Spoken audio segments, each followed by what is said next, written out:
All right, everyone, good evening and welcome to the regularly scheduled meeting of the Santa Monica Rent Control Board for Thursday, April 14th, 2022. We have a long agenda, so we're going to call the order and get right to it. We could call the roll. Yes, Commissioner Phyllis. Here. Commissioner Torosis. Here. Vice Chair Foster. Here. And Commissioner Sultan and Chair Duran are both absent at the moment. I believe Commissioner Sultan will be joining us later. Great, thank you. May I have a motion to approve the minutes of the board's last meeting?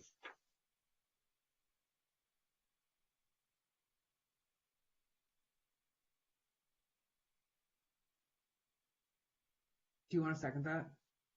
You were both on mute. I didn't hear a motion. I said so moved. My apologies. Okay, great. I'll second it. So we call the roll on that, please? Yes, Commissioner Phyllis. Yes. Commissioner Torosis. Yes. Vice Chair Foster. Yes. Motion carries. Great. This is the part of our agenda where we hear special announcements from our executive director or anyone else on the board. Yes. Good evening, commissioners. I have one special announcement, and then after we're done with this, maybe we'll go back and report on the closed session.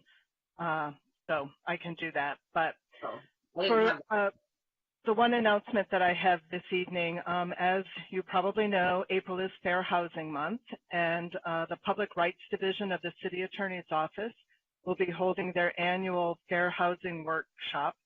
This year, it will be done virtually again on Tuesday, April 26th from 5 to 6:30 p.m. The presenters will be Deputy City Attorneys Gary Rhodes, Autumn Rindels, and Jonathan Irwin Frank.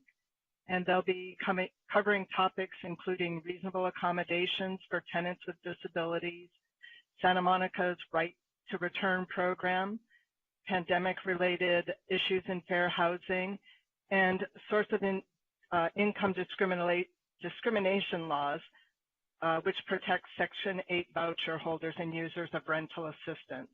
So all property owners, property managers, attorneys, social service providers, and tenants are invited to attend. And to do so, they need to register before the workshop, and they can do that through the city's website. And that's the only announcement I have this evening. Does anyone have any questions for Tracy regarding that announcement?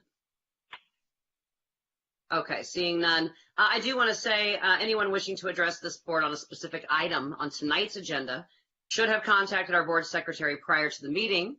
But if you would like to make a public comment, feel free to request to do so in the chat function if you're in the Blue Jeans meeting, or you may dial 1-408-740-7256, and we will recognize speakers during public comment. Let's have a report of closed session. Sorry, I missed that. That's okay. So the board met in closed session on March 15th. They met at 6:10 p.m. and adjourned at about 6:50 p.m. and there was no reportable action. Thank you for that. All right, we're on to public comment. This is the time set aside for members of the public to address the board on matters that are not included on tonight's agenda, but that are within our board subject matter jurisdiction. Please note that we cannot take official action on tonight's meeting for any matter not included on the agenda. And I see that we do have a couple of speakers. Alvin, do you want to call them? Yes, thank you.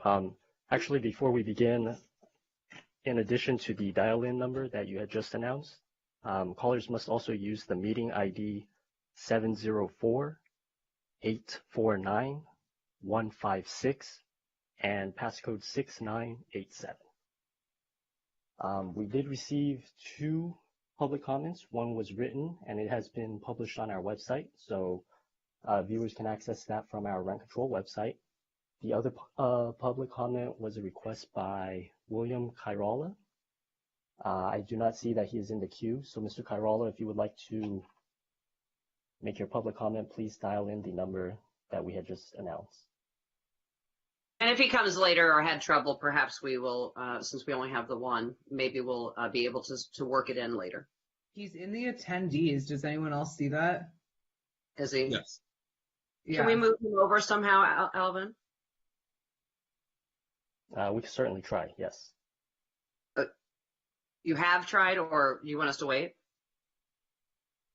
Just a moment. I believe he's requesting to give his comments right now. I will. Okay, great.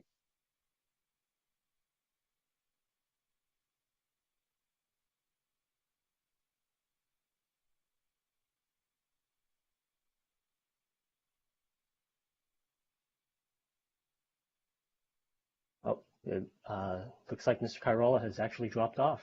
I'm sorry, Mr. Kairola. If you would like to request to speak again, please give us another call. It said he was Yeah. in the meeting.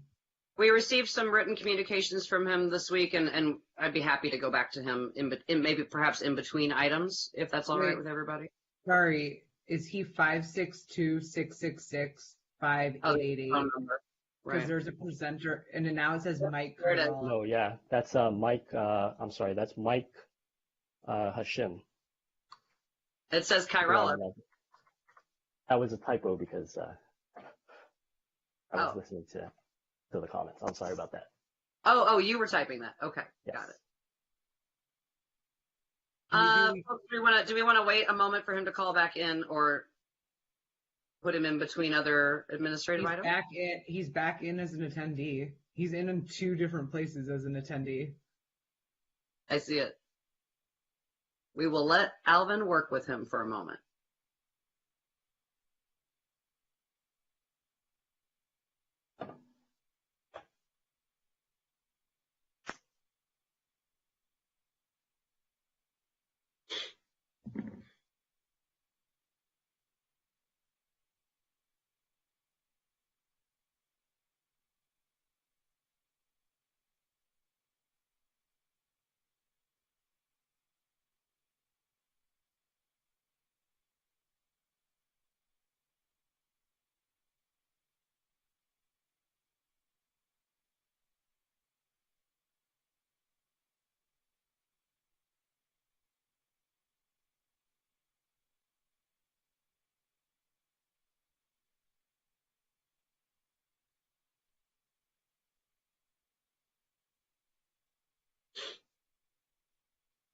All right, thank you for your patience. We have a staff member trying to get Mr. Kairola on the line. We'll give it another minute, and if we need to, we'll go on and we'll come back.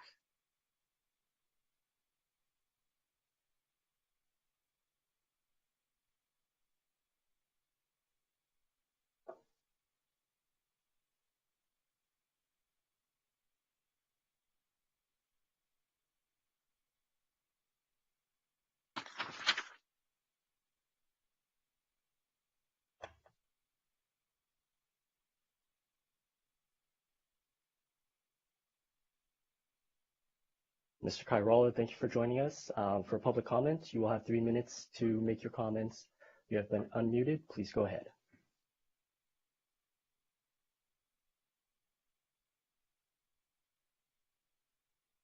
Mr. Kairola, you have been unmuted. Please go ahead.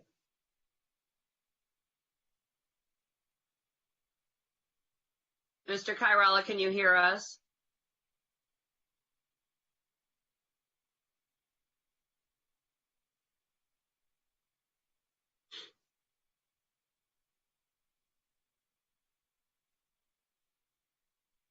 Maybe I proposed, Anastasia, that we move forward, and if he comes back, we'll let him comment.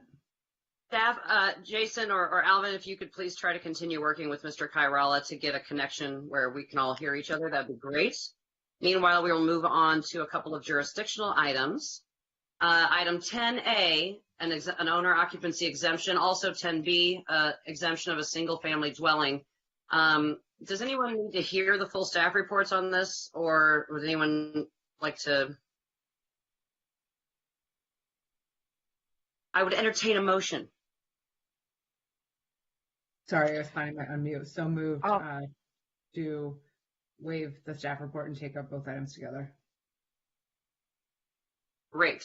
Yeah, and in the absence of, Please go ahead. do we need to, so friendly amendment, in the absence of a staff report, given the staff recommendation and the clarity of the facts, I'd move that we also grant 10A1 and 10B1, unless anyone wants any discussion.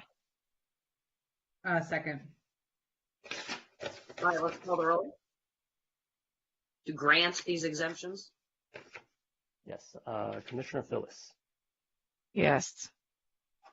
Commissioner Terosis. Yes. Vice Chair Foster. Yes. Motion carries. All right, that's 10A and 10B have been granted. 10C is an appeal. Do we have Mr. Kairala before we start? This might be a lengthier item. Do we have Mr. Kairala? Mr. Kairala, you've been unmuted. If you would like to make your public comment, please go ahead.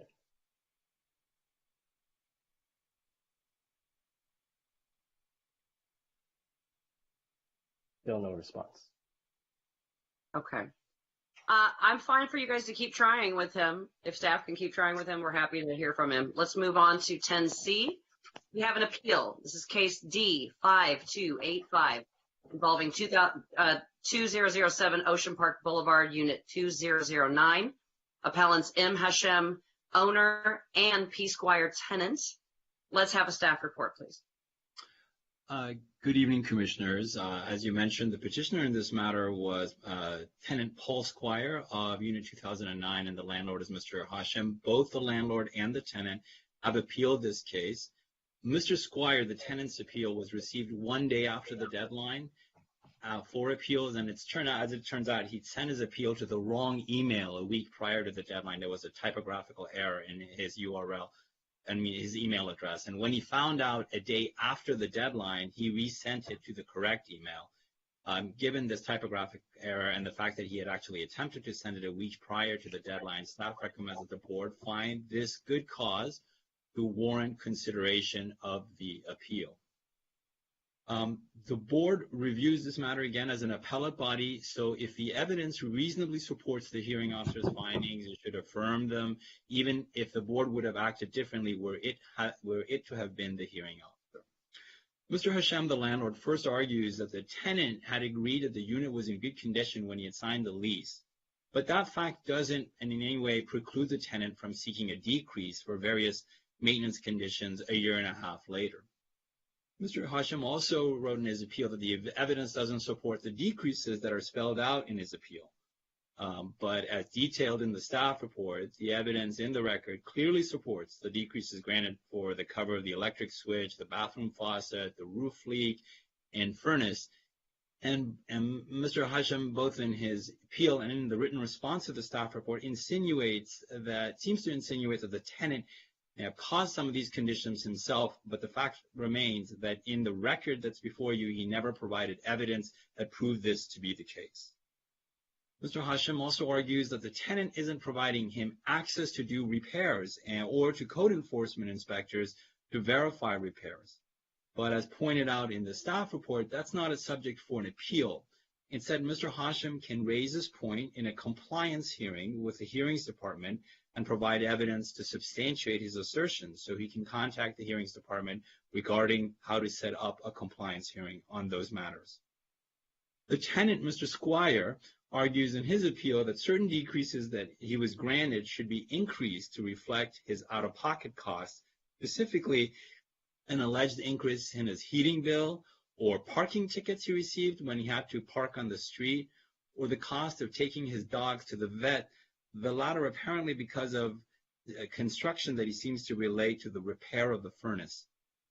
These allegations are not in the record. Moreover, none can be the basis of a decrease. Instead, the hearing officer correctly based her decreases in accordance with the board's regulation as is required under the rent control law. Mr. Squire also argues that he should get a decrease for mail problems because they persist, and he has to pay his own P.O. box as a result. But the records show that this problem lies with the postal carrier, not the landlord, so the hearing officer's denial of a decrease for this issue is supported by the record. Staff therefore recommends the board find good cause for consideration of Mr. Esquire's appeal, but affirm the hearing officer's decision and findings of fact and conclusions of law. All right, thank you. Do the other commissioners have clarifying questions or questions of any kind for staff regarding the report? Not at this time. I'd love to hear from any parties if they're here. Yep, they are.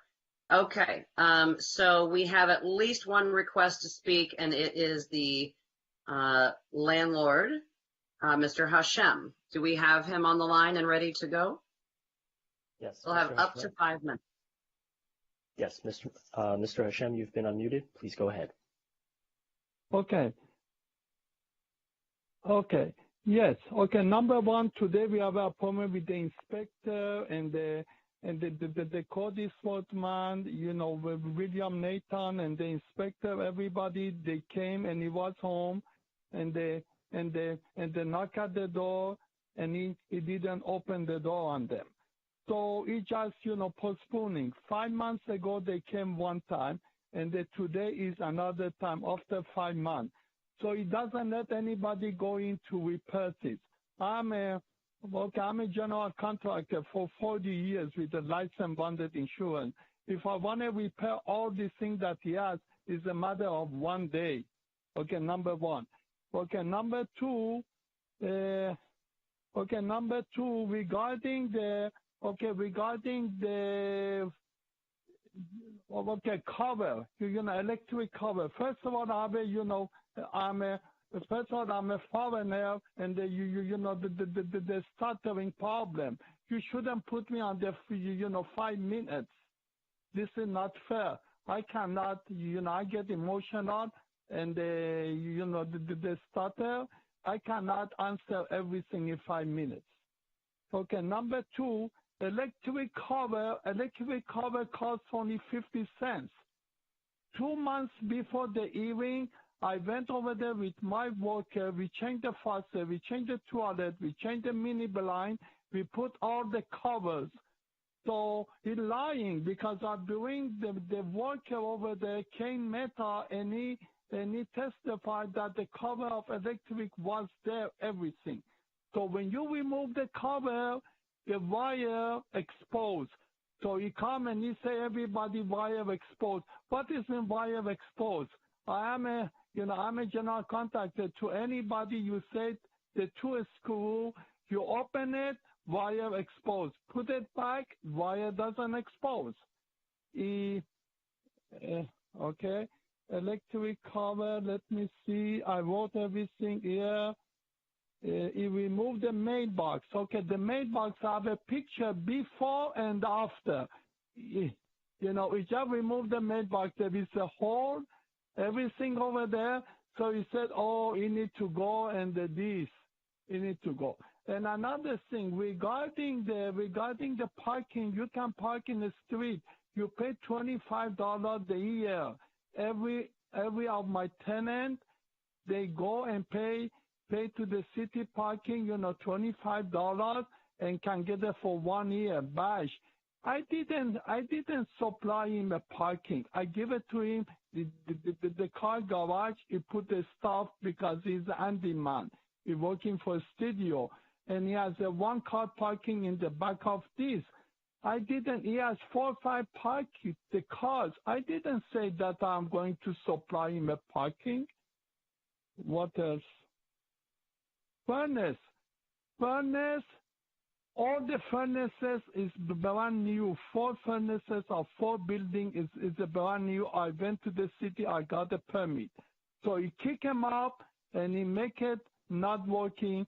I already sent somebody to replace it. It doesn't let the inspector to go inside and finalize it. I don't know what to tell you guys. Is everything that he do, he lies and lies and lies. Even 1 year ago, this gentleman came to the court for another tenant, be favor for me, so the other tenant wasn't good.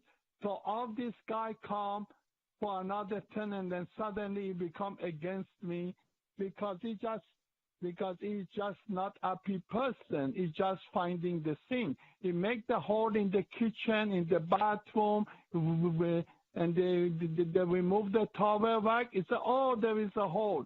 He go on the roof, make a big nail on the roof. He said, oh, there is a leak. He removed the cover electricity. They said, oh, exposed. Come on. This is everybody can find out that he's lying. I don't understand. Every simple guy.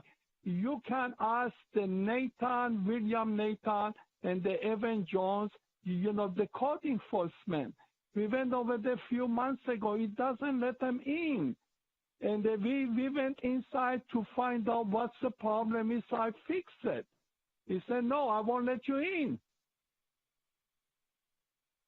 I'm sorry, Mr. Kairola, that's your 5 minutes. I believe you meant Mr. Hashem. I'm sorry, yes, Mr. Hashem. All right. Mr. Hashem, thank you for your comments, and I know that staff will advise you on directions you can take with them to address some of the concerns you've raised. Do we have any other callers on this item? Yes, we have Mr. Paul Squire also on the line. Right. Mr. Squire, Let's you hear have from Paul up to 5 minutes. Thank you. Yes, you've been unmuted. Please go ahead. Can you hear me? Yes. All right, I'm here. Actually, I have significant documentation to discredit Mike's claim that I'm lying. I have video documentation of his repairman the day he replaced the furnace when I let him in, confirming that he will be subcontracting under Mike's contractor's license. He confirmed that there was no damage to the heater he removed.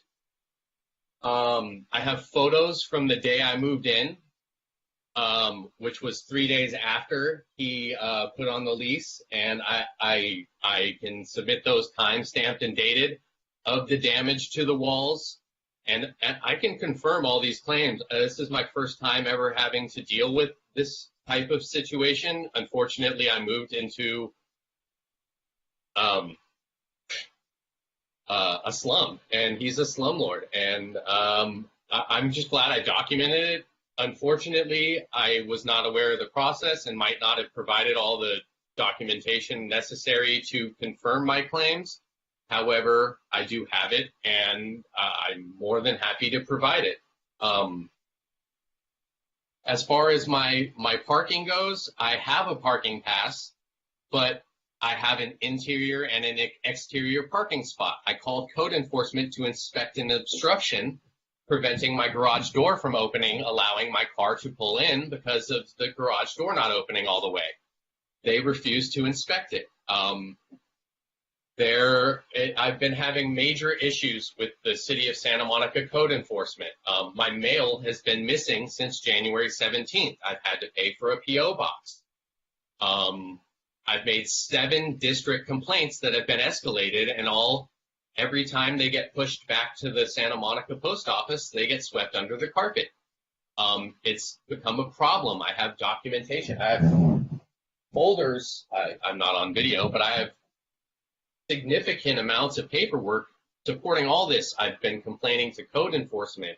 I've been complaining to the postmaster. I've been complaining to the police because of the hostile tenant who he mentioned earlier in an eviction notice, where on the City of Santa Monica website, on the eviction notice, I'm listed several times as being abused and harassed by the tenant that's not being evicted. I've had to get a restraining order against him. I'm actually currently applying to reinstate it because it expired on the 2nd of this month. There's 2 units in this building labeled 2007 and a half, and Mr. Hashem's attorney for real estate lives in one, and the person who he's trying to evict lives in the other.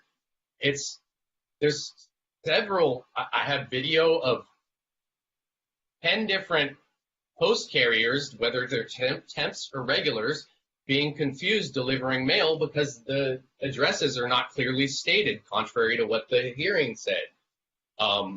Same with all the food delivery. I found food all around my home, front and back door, that's delivered improperly because no one can figure out which address is which on this building. And I moved into another unit, which I found out was red tagged. My unit is currently red tagged and has been since November 16th. Code enforcement is not doing anything about it. My landlord is claiming I'm not current on rent because of his own choices with COVID rent relief.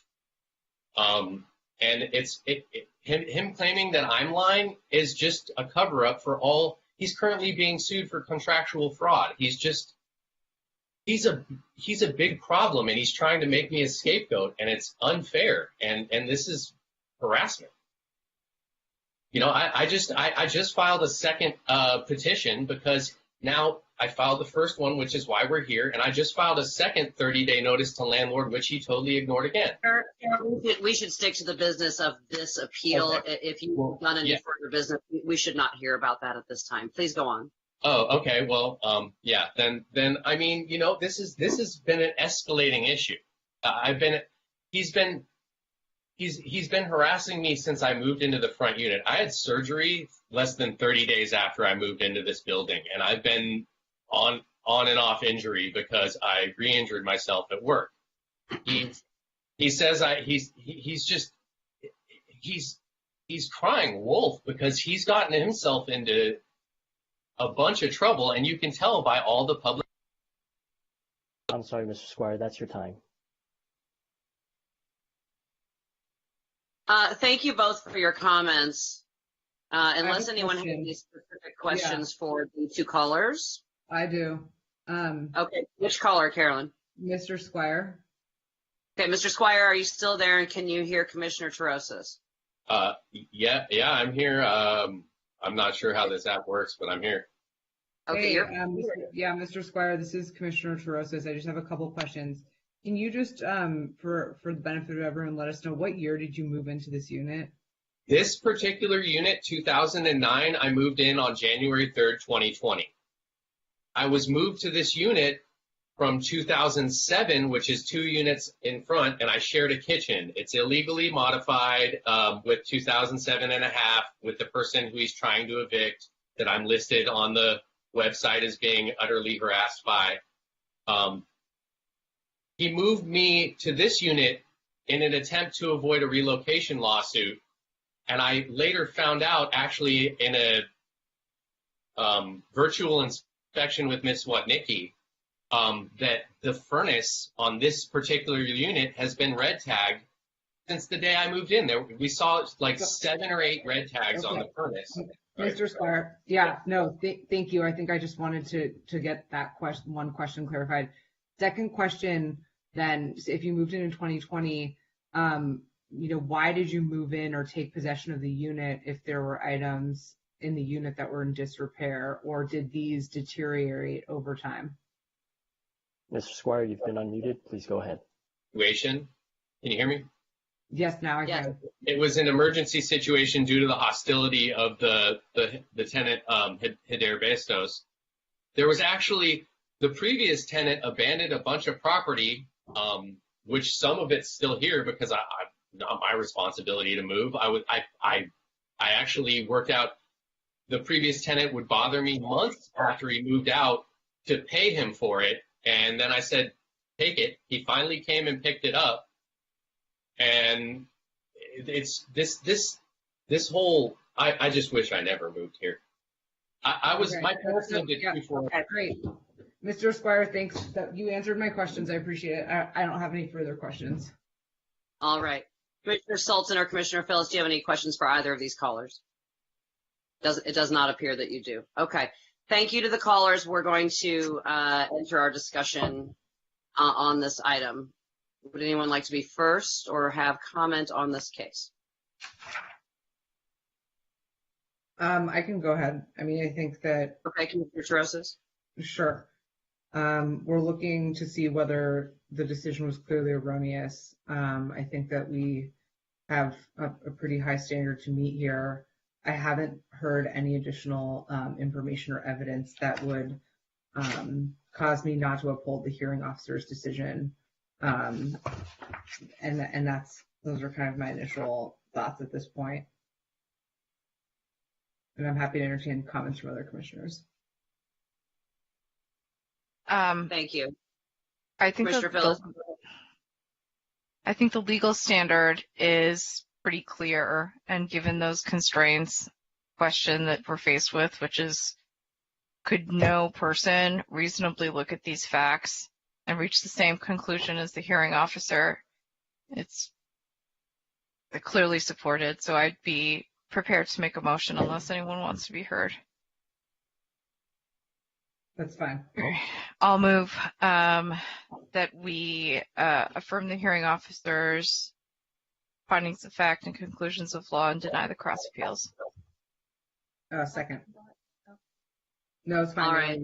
Please call the roll. Yes. Commissioner Terosis. Yes. Commissioner Phyllis. Yes. Commissioner Sultan. Yes. And Vice Chair Foster. Yes. Motion carries. All right. Thank you. And thank you to the callers. If you have further questions, please call staff during normal business hours about any other matters regarding this case. Thank you so much. Yeah, and All can I right. just say really quickly on that item? Sure. This is probably too editorial, but I think we continue to hear a theme about code enforcement, regardless of There's a section for board member discussion items I know, later. and I will be bringing this up because you know me, since 6 years I've been aggravated about this. So I hear you. You got it. Thank you so much. All right, moving on to, we have Mr. Kairala back on the line, and we would love to hear from him with his public comment. Staff, if you could go ahead and unmute him and get him ready to speak with us. Yes, Mr. Kairala, you've been unmuted. Please go ahead. You will have 3 minutes.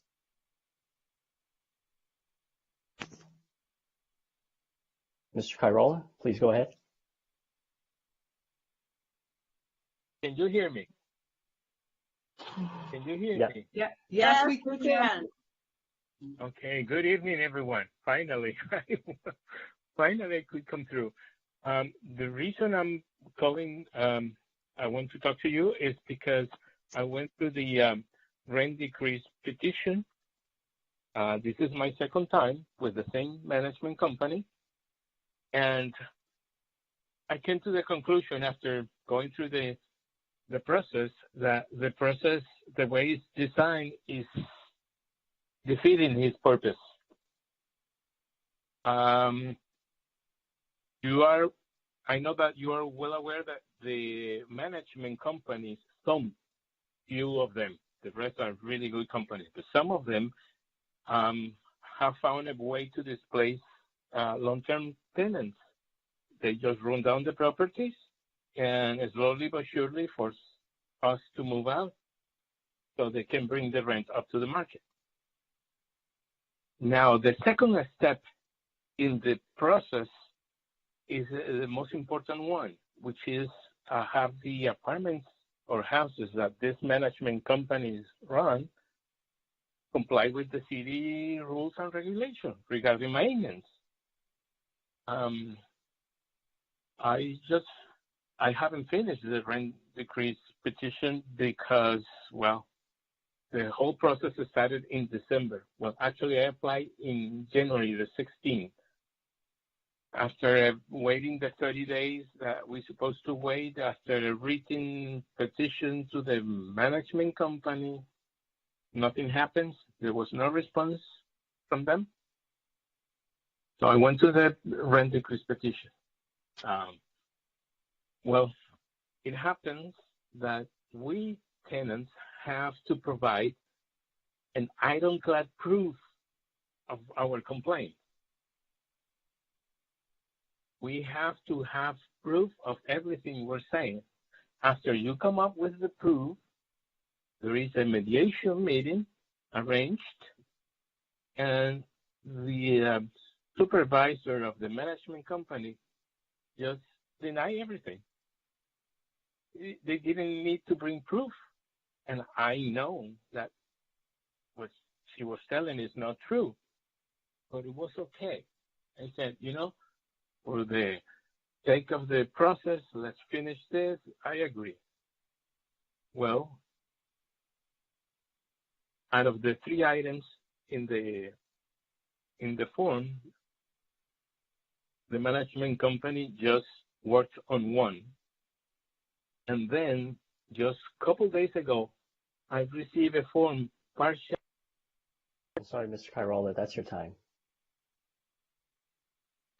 Mr. Kairola, if you want to use another few seconds to finish up your thoughts on what the point of your very important story is, we would like to hear it. Mr. Kairola, you've been unmuted. Please go ahead.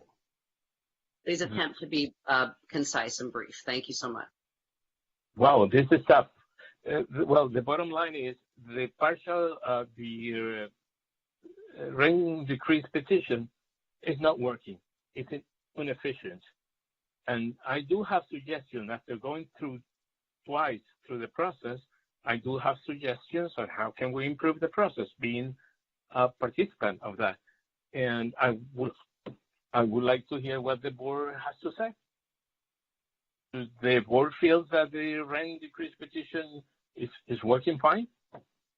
Thank you so much, Mr. Kairola. So what I'll say to you is that the Brown Act and the laws of our city in California prevent us from commenting or responding to your public comment because it's not on the agenda. If one of us feels like bringing it to a future agenda, that could happen. But in the meantime, we would advise you to, to avail yourself of staff and write to us in our public emails and our government emails, and we can correspond with you about your observations. So thank you so much for calling in tonight, and we're glad you got through finally. Thank you for your call. And can I just ask staff, is it possible to follow up with Mr. Kairola just to take his suggestions, and if there is any action for the board to think about, maybe we can talk about that at a future meeting? Yes, we can do that. And Mr. Kairola also sent a written communication to you, which you received in your packet. But yes, we can follow up with him. We will. Great. All right. We are moving on to item 11, public hearings. This is consideration whether to recommend to the City Council that the city place on the November 2022 ballot certain amendments to the city charter and the rent control amendment. 1, whether the board shall recommend that the City of Santa Monica adopt an amendment to the city charter requiring the registration of all non-rent controlled rental units. Whether the board should recommend that Section 1806 of the Rent Control Charter Amendment be amended to require that an owner intend to occupy the unit for at least 3 years instead of 1 year. And lastly, whether the board should recommend that Section 1806 8A 8B of the RCCA be amended to require an owner to reoffer the unit to the displaced tenant if the owner fails to reside in the unit for at least 3 years, and to allow an owner 60 days instead of 30 days to take occupancy of the unit. 4, whether the board should recommend that Section 1803E of the RCCA be amended to allow commissioners to be elected to a maximum of 3 full terms to align with city elected officials. And finally, whether the board should recommend that Section 1803D of the RCCA be amended to state that an election need not be held if the number of qualified candidates does not exceed the number of open board positions. I believe we have a staff report. Yes, good evening, commissioners. This item is for public hearing for the board to consider whether to recommend to the City Council that the city place proposed amendments to the city charter on the ballot for this November's general municipal election. As Chair Foster had just read into the meeting regarding what the amendments are, they generally fall within 3 subjects of proposed amendments to be considered this evening. The first subject is whether the city charter should be amended to require the registration of all non-rent controlled rental units. The registration process envisioned by the proposed charter amendments would be incorporated into city processes outside of the administration of the rent control law. The registration information would aid the city in understanding the full scope of the housing crisis in Santa Monica and determining more effective ways to mitigate the impact of that crisis. cover the reasonable expenses necessary to administer the registration of non-rent controlled rental units. The proposed amendments include the ability for the city to establish an annual per unit fee that would be charged to property owners. The second subject area is whether the city charter's good faith requirements for owner occupancy evictions should be amended to increase the timing of the owner's move-in from within 30 days to within 60 days, and increase the requirement of the owner's intended occupancy of the unit from at least 1 year to at least 3 years. The increase in the owner's move-in period reflects a reasonable time for an owner to make potential improvements or alterations to the unit prior to moving in, and the increase in the owner's intended occupancy period is designed to ensure that the eviction is not used as a pretext for the owner to rent the unit to a new tenant paying market rates. The third subject area is whether the charter should be amended regarding the administration of elections. The board will consider whether to recommend amending the charter to extend term limits for rent control board commissioners so that they align with the term limits of city council members and permit commissioners to serve for 3 full terms instead of the current 2. Also, in an effort to improve election efficiency and conserve costs, the board will consider recommending an amendment to provide that no election is necessary when the number of qualified candidates does not exceed the number of open positions. Additional details about the proposed language for the charter amendments are contained in the staff report provided by Ms. Regan in connection with this agenda item. Thank you. Thank you for that report. Do any of the commissioners have questions for staff before we move into a discussion, or do we have any callers on this item? No, there are no requests to speak on this item. I'm a little surprised. I have to say, people. I was hoping the public would participate on this with us, talk with us about it. There's, yeah. I mean, I feel like everybody knows what Carolyn and I feel about this. Maybe we should have a second hearing on it. I think because of that's not a bad idea, not a bad idea at all. I think because of the calendar necessity of us getting it to council in a timely fashion, if we did that, which I'd be willing to do, it'd probably have to be a special meeting and it would be relatively short as it'd be held to that. I'd be in support of that. I mean, and the other thing is I talked to Tracy this evening. Well, I do understand that there's some urgency. There is no official deadline. I think particularly if there's an opportunity for to further engage the public that's going to be voting on this, it may behoove us to have a second hearing. Can I just, if I remember correctly, in speaking with Mayor Himmelrich, in order to get on the county ballot, I think that, or to be printed on the county ballot, that is the deadline. It has to get approved through city council. Their city attorney, et cetera, has to sign off on the language, send it to the county, get the county to get it on, I think by August. I can't remember. Tracy, you might be right. You might know, but then I think that would mean that city council would have to start looking at this probably May, June. I've heard that already city's been tipped off because we've talked about this, so hopefully they're thinking about this. But seems like is there another opportunity in later April or early June? I know also this is Easter week, right? We have a major religious holiday. I think this is. So I think the next opportunity, if I think about noticing and et cetera, would be Thursday, April 28th is a possibility. If we had board business that needed to be dealt with, that would be ample noticing, wouldn't it? Tracy, please go ahead. Yes, I just, Commissioner Trosis is correct that in order for this to be on the November 22 ballot, it has to be sent to the county no later than the beginning of August.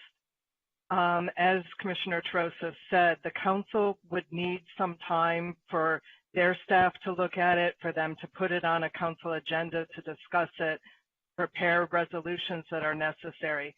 So we would want to get it to them as quickly as possible. We did publicize this public hearing. We put a public notice in the Santa Monica Daily Press and reached out to our mailing list. I'm sorry that, we don't have more participation. I'm not sure that waiting 2 weeks that we would have additional participation, but if that's the board's desire, we can schedule another meeting, and April 28th would be 2 weeks from tonight. Are all of the commissioners available? I potentially would be. I'm not available next Thursday. No, it's 2 weeks. Okay. Because of noticing, it's 2 weeks from now. So I would say, and I'm thinking of this in the moment since it just came up, the idea of having a second hearing. There's a very well-known landlord trade association member in attendance at this meeting right now. I've had correspondence this week from several landlords regarding all sorts of things, but none of them wanted to talk about this. I didn't receive any email correspondence regarding this noticed public hearing. And this is the third meeting we've talked about this. It's, Commissioner Trosas and I brought it as a board member discussion item, which was publicized a week in advance. We already had a discussion about it with staff. We came back with it. This is like the third time.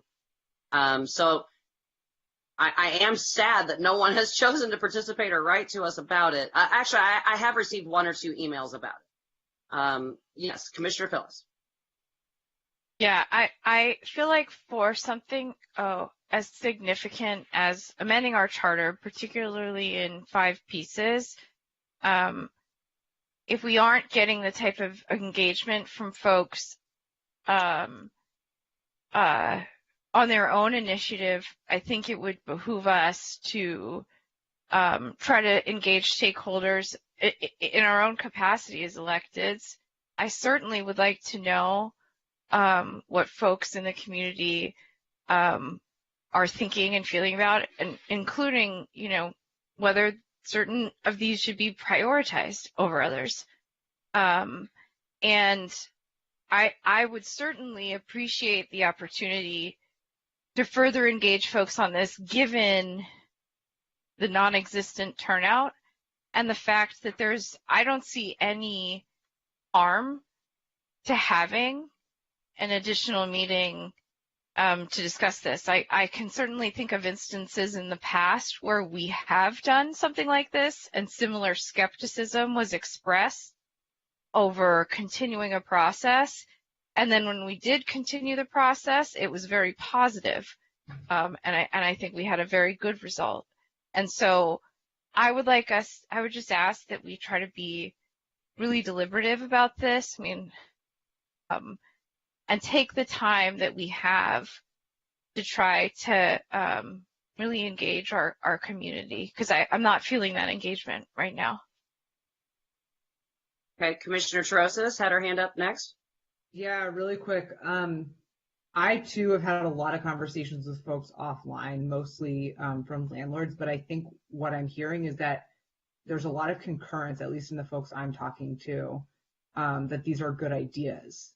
And so I think you're going to hear a lot of dissent from folks that disagree, but I often, unless it's like an issue of high importance, I don't think we get folks calling in saying, yay, we love you, you're amazing.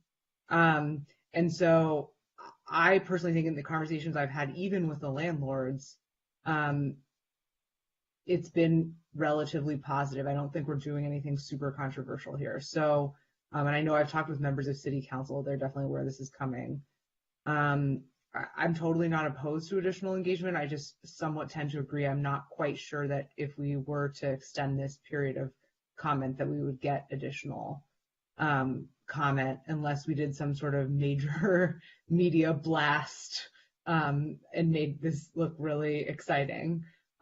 So I'm inclined to at least like have the discussion tonight and go forward here. And I would just say, for all those Monday morning quarterbacks who want to come to us and complain about what we're doing after the fact, like, please take notice that we really do want engagement, and everyone knows that I will sit down with anyone who asks to have a discussion. And I have had that in the last couple of months. So anyways, yeah, that's my kind of thought. Go ahead, Commissioner Phyllis. Thank you, Commissioner Terosas. Before we go back to Commissioner Phyllis, I wanted to see if Commissioner Sultan had a comment. If not, that's okay. Yeah, no, I do. I mean, given, I understand there's a timeline, it needs to, be out of the hands of City Council. It sounds like by, August, it needed to be over to the county. But I think we do have a little bit of time, and I don't think it's reasonable to extend it 2 weeks on the chance that we might get kind of more engagement. I mean, it may not be super controversial, but we are proposing, there is proposed, potential amendments to the charter. So I don't really see the harm in kind of attempting to engage more of the citizenry. And if we don't get anybody, then we know, right, that we've given our kind of best efforts. Maybe there are additional ways we can publicize this discussion. Thank you, Commissioner Sultan. Before we go on to more comment from other commissioners, I want to ask staff a clarifying question about what we've heard so far. Tracy, 2 questions. One, in the timeline, when we say August, it has to be to the county or out of the council's hands. How many steps are there that council goes through before that? In other words, I'm asking, how many potential meeting agendas does this have to be on? Like, how many public hearings? How many agendas of councils does this have to be on? I don't know. I believe it will take at least 2 council meetings. They will want to have a general discussion about it and see which of the meetings which of the proposals they are supportive of. And then there would be another meeting where they would come back with language if they want to modify the language at all that we have in the staff report, and there would be an official action or adoption of a resolution to send it to the county. So it would have to be at a minimum, I believe, on 2 council agendas. And they've canceled their first meeting in August. So really it needs to be done by the end of July. And I think I mentioned that the city clerk intends to bring other election items to the council at the beginning of June. Okay, Nicole, I definitely see your hand. I'm going to finish my second question and then you'll be next for sure. Tracy, the second question is, if, just for argument's sake, if we were to continue this discussion tonight and make a motion of some kind and ask for some kind of a vote, would we be giving you the opportunity to bring us exact language for another session? Or what would the steps be if we were to go on tonight and if we were to achieve a vote tonight, if just for argument's sake? Tracy. You mean if you were to vote on the language that is in front of you this evening? Or yeah, if we were to vote tonight, what would happen next? We would forward the board's, the staff reports that we've done with a cover memo to the city council and the city attorney's office and the city manager and the city clerk to let them know that the board is making these proposals, and then they will agendize it for their discussion and to see what support they have. If the board chooses to continue this and hold another public hearing, we will do everything we can to get the word out. We'll publish a couple more notices in the daily press, reach out again to our email list, ask the city's communications department to get the word out. So we would do everything we could to try and engage people to come and speak at the public hearing. If you wanted to set that, I think, as you suggested, April 28th would be, we'd want to set a special meeting to do that, to ensure that the board could hear from the public and get it to the council as soon as possible, rather than waiting for the May meeting. Thank you. Commissioner Phyllis. Yeah, so, and do we lose Commissioner Terosa? Okay, I wanted to, okay, sorry. I guess the one other thing that I'll just ask and I'll raise is, like, I will concede I am not feeling well this evening, and I'm feeling like particularly under the weather. And so, and we also don't have Commissioner Duran here. And in addition to giving us the opportunity for more public engagement, I think I would personally just appreciate like another opportunity to work through these issues.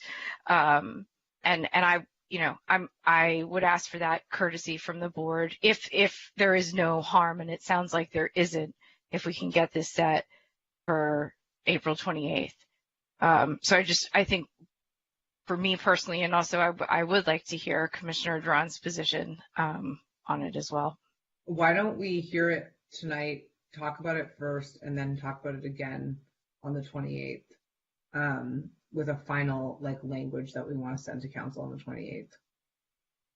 Why don't we ask our fellow commissioners if there's any language they are questions about or are uncomfortable with or are really comfortable with? Is there anything in particular any of the three of you have in these items that stand out?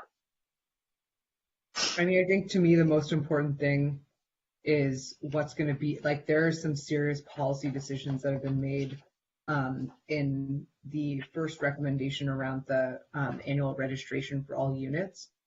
Right. If you look, just to refresh everyone's recollection, we're not only just asking for simple things like the occupancy status and current date of tenancy, we want the rent, obviously. The reason the prior tenant vacated the unit, which I haven't heard of before, and I think bears some discussing, but maybe Tracy can tell us why we included that. The water utility metering status of the unit is definitely important. I think that should be included, and as should the amenity. I think a lot of scholarly articles have been published about why it's important to regulate amenities at the outset of the tenancy, because you know we have allegations of amenities being removed, obviously, and then changes in ownership information I think could be relevant, and then any other information the city deems necessary. So if we look at the actual language of the proposed legislation, just want to make sure that that is something that folks are okay with. I think, you know, we've heard multiple times that code enforcement's understaffed. That's obviously not why we're doing this, but I think that most communities do lack ways to collect real-time data on all their tenants. We know that the city of LA does this, the county's doing this. You know, other jurisdictions have rent registries to just make sure that we have real-time data on whether the landlords are complying with all the rules, whether our tenants are, you know, aware of what their rights and responsibilities are. And I think that so many folks have faced job loss, and let's just take it a step further. COVID has compounded the need for transparency because so many people have lost their jobs. We have so many folks who have applied to the state's emergency rental assistance program. We kind of had this confusing web of state and local eviction protections and what each is applicable where. And I think keeping people housed is the only thing that's staving off homelessness for so many people. We house more people than ever before every single month, but we also have more people falling into homelessness than ever before. So, you know, we need to make sure that we have a strong registry, that we know where we need to go do enforcement, and that we're making sure that we're preventing folks being taken advantage of and potentially illegal evictions. I just think that the registry piece is really important that we get right. And I beg and implore the public to come and provide us with additional input, because I'm pretty okay with the language as is, but if there are other items that we need to be thinking of, and I'll stop talking because I talked a lot and Commissioner Phillips probably wants to say something.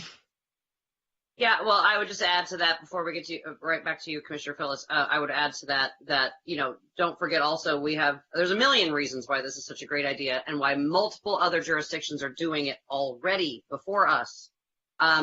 RENA discussions. How often do we hear people argue about vacancy rates and the need for more units and different types of units? We need to have adequate data about the units that already exist and the tenancies that already exist. In order to be able to have these conversations intelligently and to contribute to our region and our state's needs and goals as it regards housing. I would just say first. So I'm also okay with the language the way it's proposed, and that's not to say that council might not amend it or add something further to it that we hadn't considered. But yeah, I'd love to hear if Commissioner Phyllis or Commissioner Sultan have issues with this language. Commissioner Phyllis. Yeah, I mean, I think the measure makes sense for all the reasons that Commissioner Terosis identified.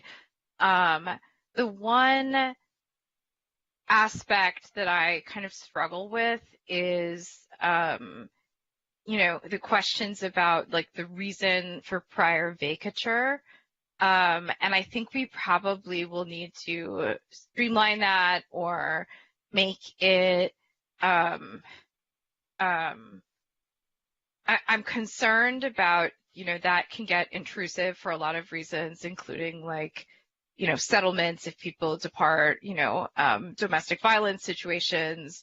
And so I think I will attempt to specifically engage stakeholders between now and the 28th on that particular aspect, because I think that's the one area where I totally understand why that information would be valuable to us, but I also have concerns about the countervailing privacy interests, and also whether that could, how our community feels about those balancing factors. Yeah, and that's a very valid point. I would guess, Nicole, that the same laws that protect that at the state level would generally apply, don't you think?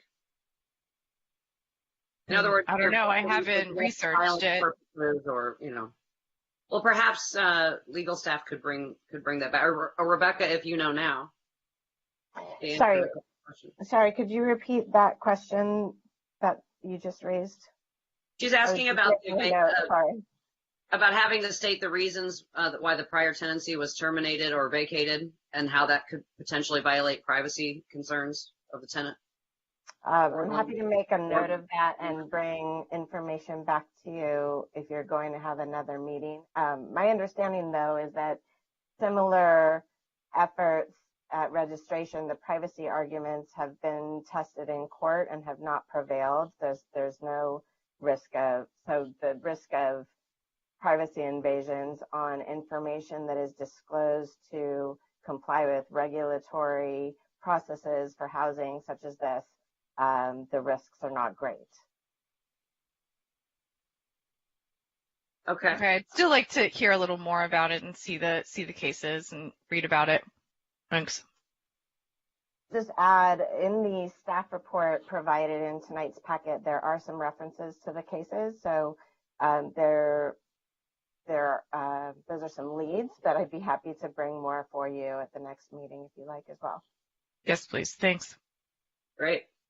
Does anyone have issues with, I'd like to hear if anyone has issues with any of the other items. I guess I'd like to talk about term limits and why we're talking about it now.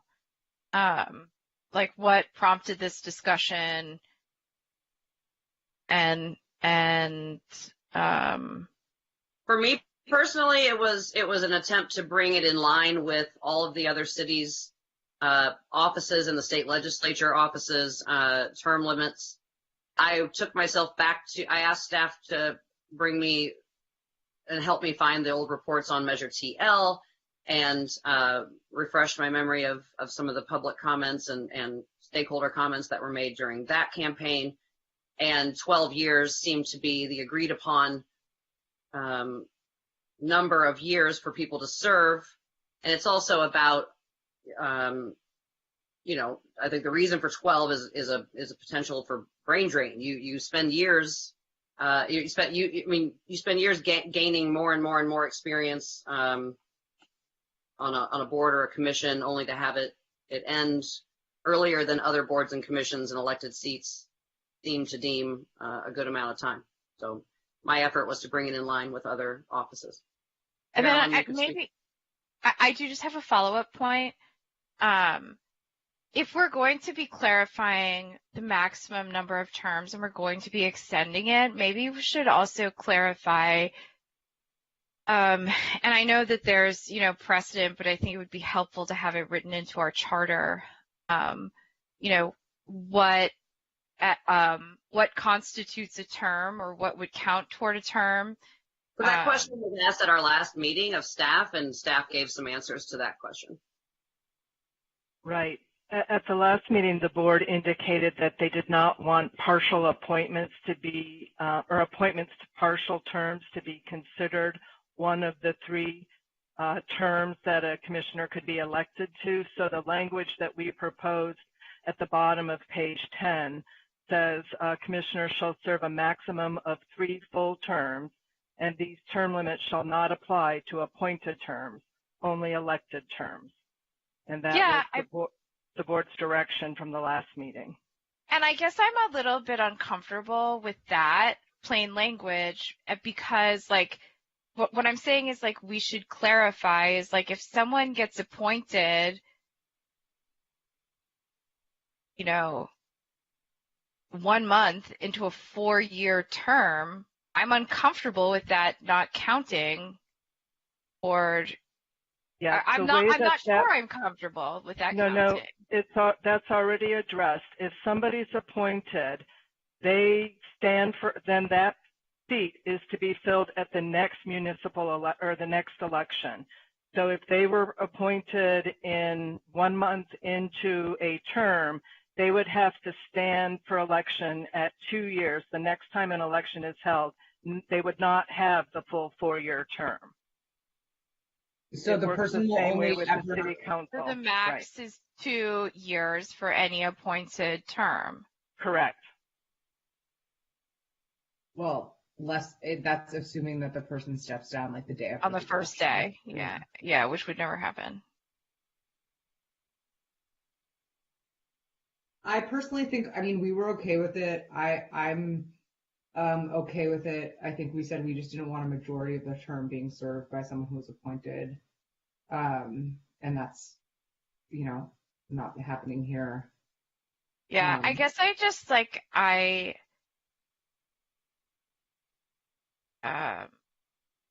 I'm growing increasingly skeptical of political appointments, and I feel like this language kind of encourages them because it makes them a freebie. You can have a maximum of 13 years or 14 years, and I don't necessarily know that that's a democratic good, but I'm willing. It seems like this is tailored to it is what it is, and I don't see that there's a whole lot of support to mess with it. But yeah, I just I feel like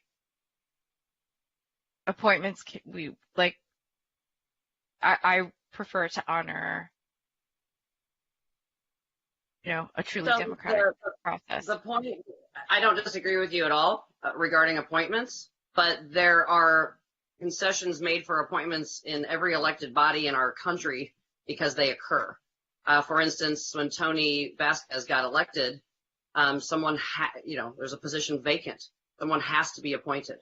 And so that was addressed by the rules stating that if it's less than 2 years, it doesn't count. If it's more than 2 years, it does count.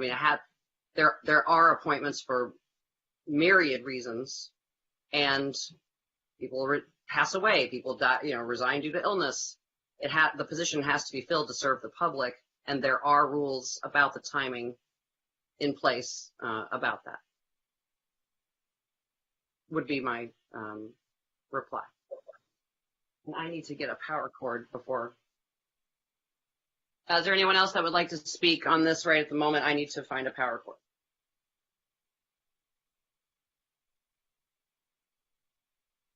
I guess I'll just move that we continue the public hearing to April 28th, unless anyone else wants to be heard on it.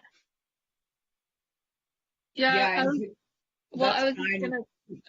Okay. Oh, sorry. Didn't mean to cut it off. I thought no one else wanted to. We haven't heard Commissioner Sultan in a while, so I'd like to let Commissioner Sultan speak. Thank you.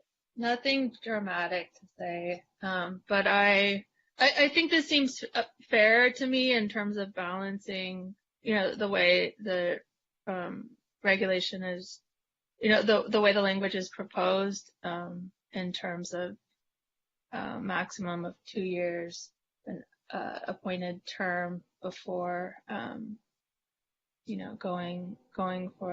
being forced to face election. I think,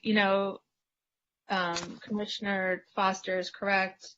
Resignations happen in bodies for various reasons, and there has to be a way to kind of get somebody in there appointed to serve the public. And this seems like a fair kind of balancing of those interests and the necessity of having someone fulfill the role, and also wanting, ultimately for there to be a decision at the ballot box regarding who will fill that role going forward. So I would support this, language as written. So I'm fine to continue this 2 weeks, but we have to all agree that we are going to do more in different ways of outreach, because I'm only agreeing if we all agree to contact our folks, if we make sure that we need to engage, some clubs around town. Maybe we need to do some social media. But it has to be done quickly. We've had 9 weeks on this topic already, and so we have to do it all in 2 weeks. So. All right, is there a motion to do, we need a motion, please. So move to continue the public hearing to the 28th. Second. All right, please call the roll. Yes, Commissioner Terosas. Yes. Commissioner Sultan. Yes. Commissioner Phyllis. Yes. Vice Chair Foster. Yes. Motion carries. All right, thank you. Moving on to administrative items. Item 12, we have the 2021 annual report, including the status of controlled rental housing, impact of market rate vacancies, and impact of the Ellis Act. Will we please have a staff report? And I'm sorry, but before we go to the staff report, I'm just going to excuse myself from the meeting. I want to thank staff for their report. I'm really feeling under the weather this evening, and so I'm going to say goodnight, thank everyone, and I'll look forward to watching this again on YouTube. Thank you again. Feel better. Thank you. Commissioner Phyllis. Yes. So before we get started, I'd just like to introduce Amelia Platzis. She's an information coordinator, and she was the editor and author of the annual report. So she will be giving the presentation tonight. Welcome, Amelia. Thank you. Thank you, Tracy. Good evening, commissioners and staff. I am happy to be presenting highlights from our 2021 annual report this evening. So let me go ahead and start to share my screen.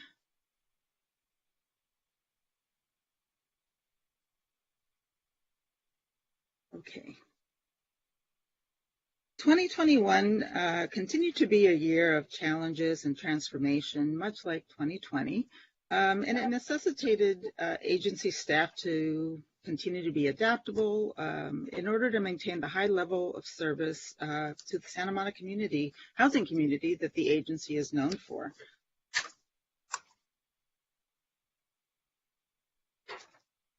I lost audio. You still there, honey? I'm still here. Oh, very good. Continue. Okay. I'm hoping the highlights I present this evening will help to better illustrate some of the agency's activities, accomplishments, and just overall data that we collect throughout the year. So on our first slide here, I present this to help you and the public better understand the rental housing market in Santa Monica, and that we categorize the units by their sizes. So we have single bedroom, 1 bedroom, 2 bedroom, and 3 or more bedroom units. And as Figure 1 shows, nearly 1/2 of controlled units are 1 bedroom. The next largest segment, more than 1/3 of the total, are 2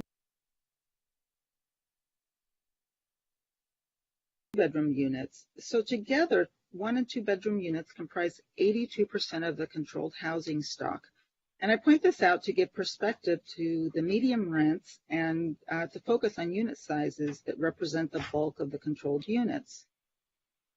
We also track trends by the 7 city areas that roughly follow the city's neighborhoods and census tracts. And currently, or as of the end of 2021, we had 27,484 units that were subject to rent control.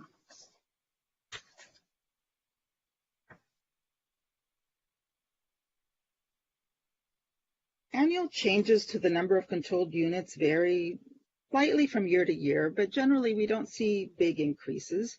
And most of those changes are due to the exemption status of properties or to Ellis activity.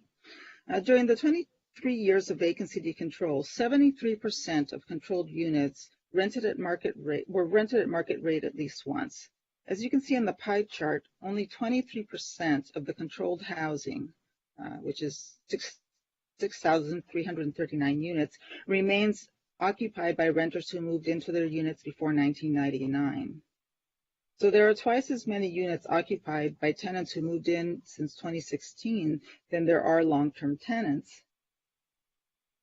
In 2021, 250 units were rented at market for the first time.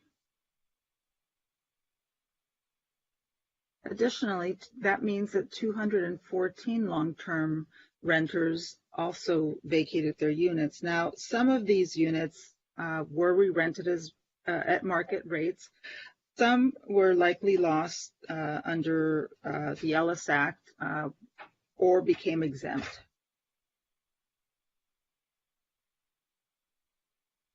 Housing choice or Section 8 voucher units decreased by 10. This could mean that there are 10 less units, but more likely the number is a little bit different than that, because this is a number that we track based on the number of Section 8 fee waivers that owners submit to the agency, and not all owners will submit a fee waiver when they have a Section 8 tenant. So there could be more units with Section 8 tenants that we're not aware of. The smallest section here of restricted units generally comprises units that have either a restriction due to an Ellis withdrawal or due to an owner-occupied eviction, or also due to code violations that have remained uncorrected and the increases are blocked. Additionally, we also have the zero MAR units. These are units that have never been rented. Oftentimes they're owner-occupied units. We did see an increase this year due to units in the Millennium Project, which is the site of the former Village Trailer Park. And some of those have yet to be registered as rented.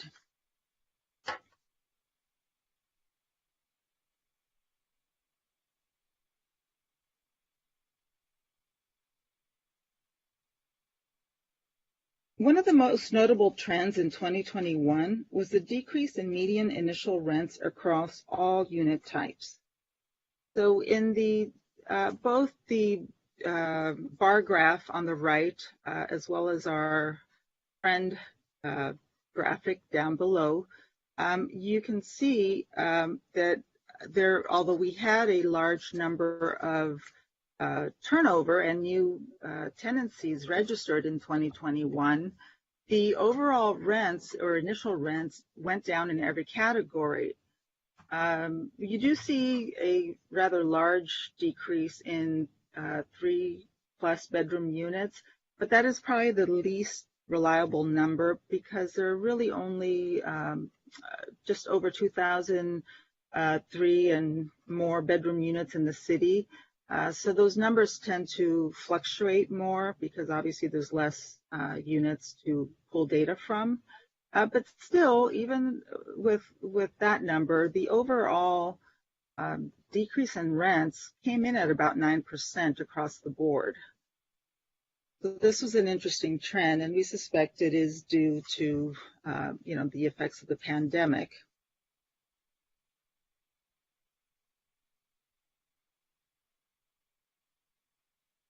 Figure 19 compares the current median MARs for all controlled market rate units with what the rents would be for those same units had vacancy decontrol not been enacted 23 years ago. Now, this compares only the units, the 73% of units that have been rented at market rates and what their rents would have been without decontrol. Below, we also see the income required to rent various units in order to stay within the recommended 30% of a household's income for housing. So the two-box graphics, the one on the left shows 1998, the one on the right would be current day income requirements in order to rent a unit. So basically what you see here in this visual is that back in 1998, prior to vacancy decontrol, the city really had housing available, rental housing available to individuals and families of virtually every income group, including extremely low income persons or families. Whereas in 2021, only the top income earners are able to rent a market rate unit because it's simply not affordable given the median family income, especially if one is to remain within the 30% guideline that HUD recommends, as far as the amount of household income that should be put towards housing.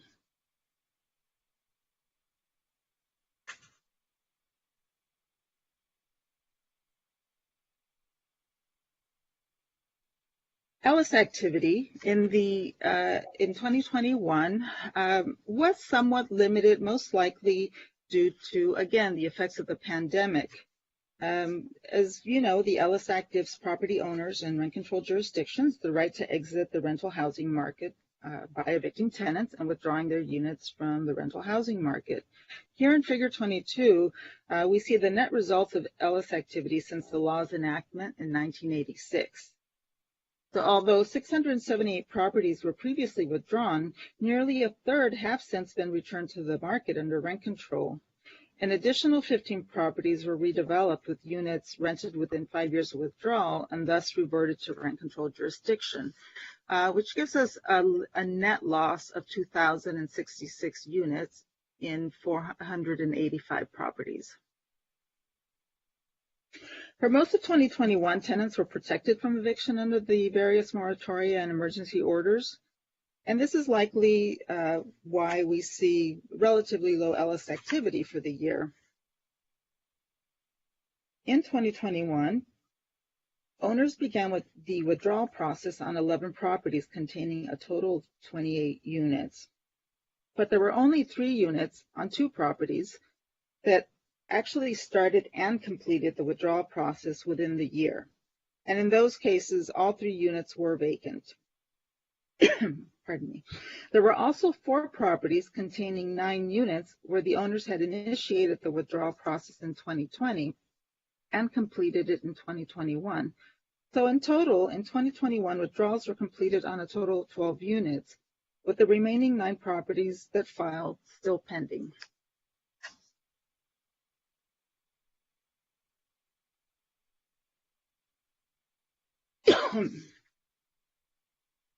One thing to note, of the 18 previously withdrawn units, of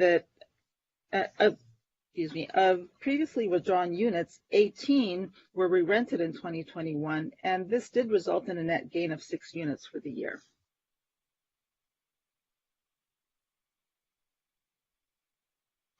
Looking at city area, we can see in the plot graphic on the right that for the most part, Ellis withdrawals are fairly evenly distributed throughout the city. We do see white gaps, but most of those are really due to properties being either industrial or commercial or just generally not, multifamily residential properties.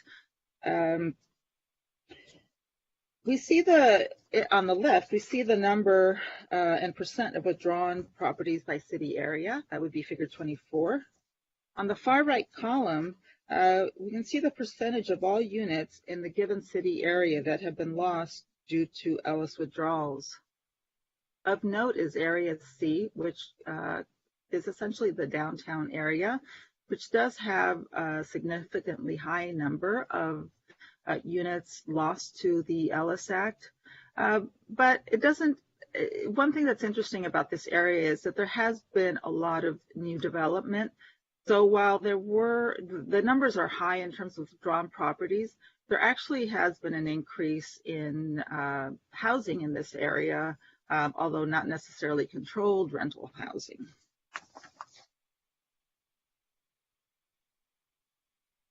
In this slide, we see what I think is an interesting graphic that shows post-Ellis use by type.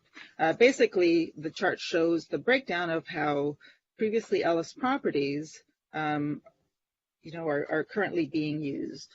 And we still see that the majority are used as housing, with the biggest category being condominiums, and then single-family dwellings.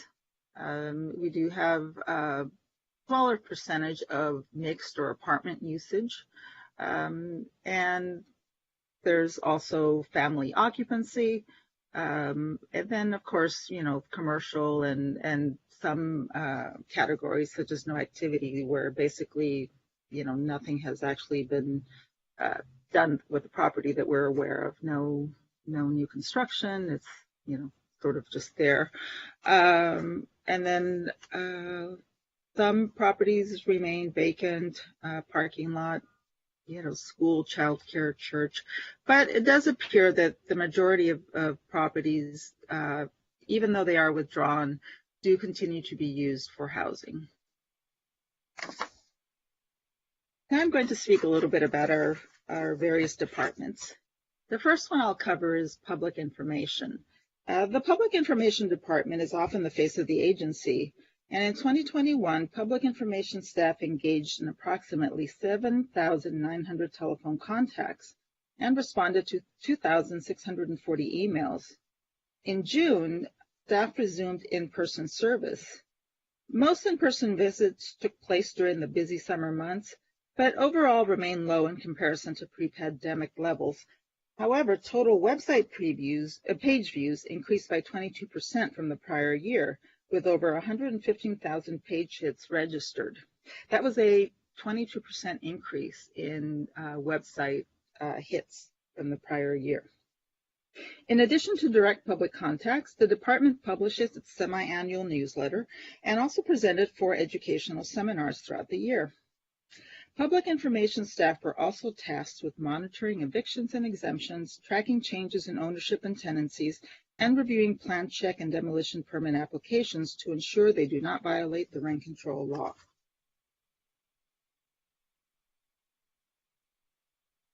Our hearings department had a busy year in 2021. Decreased petitions filings increased to more typical levels as compared to 2020.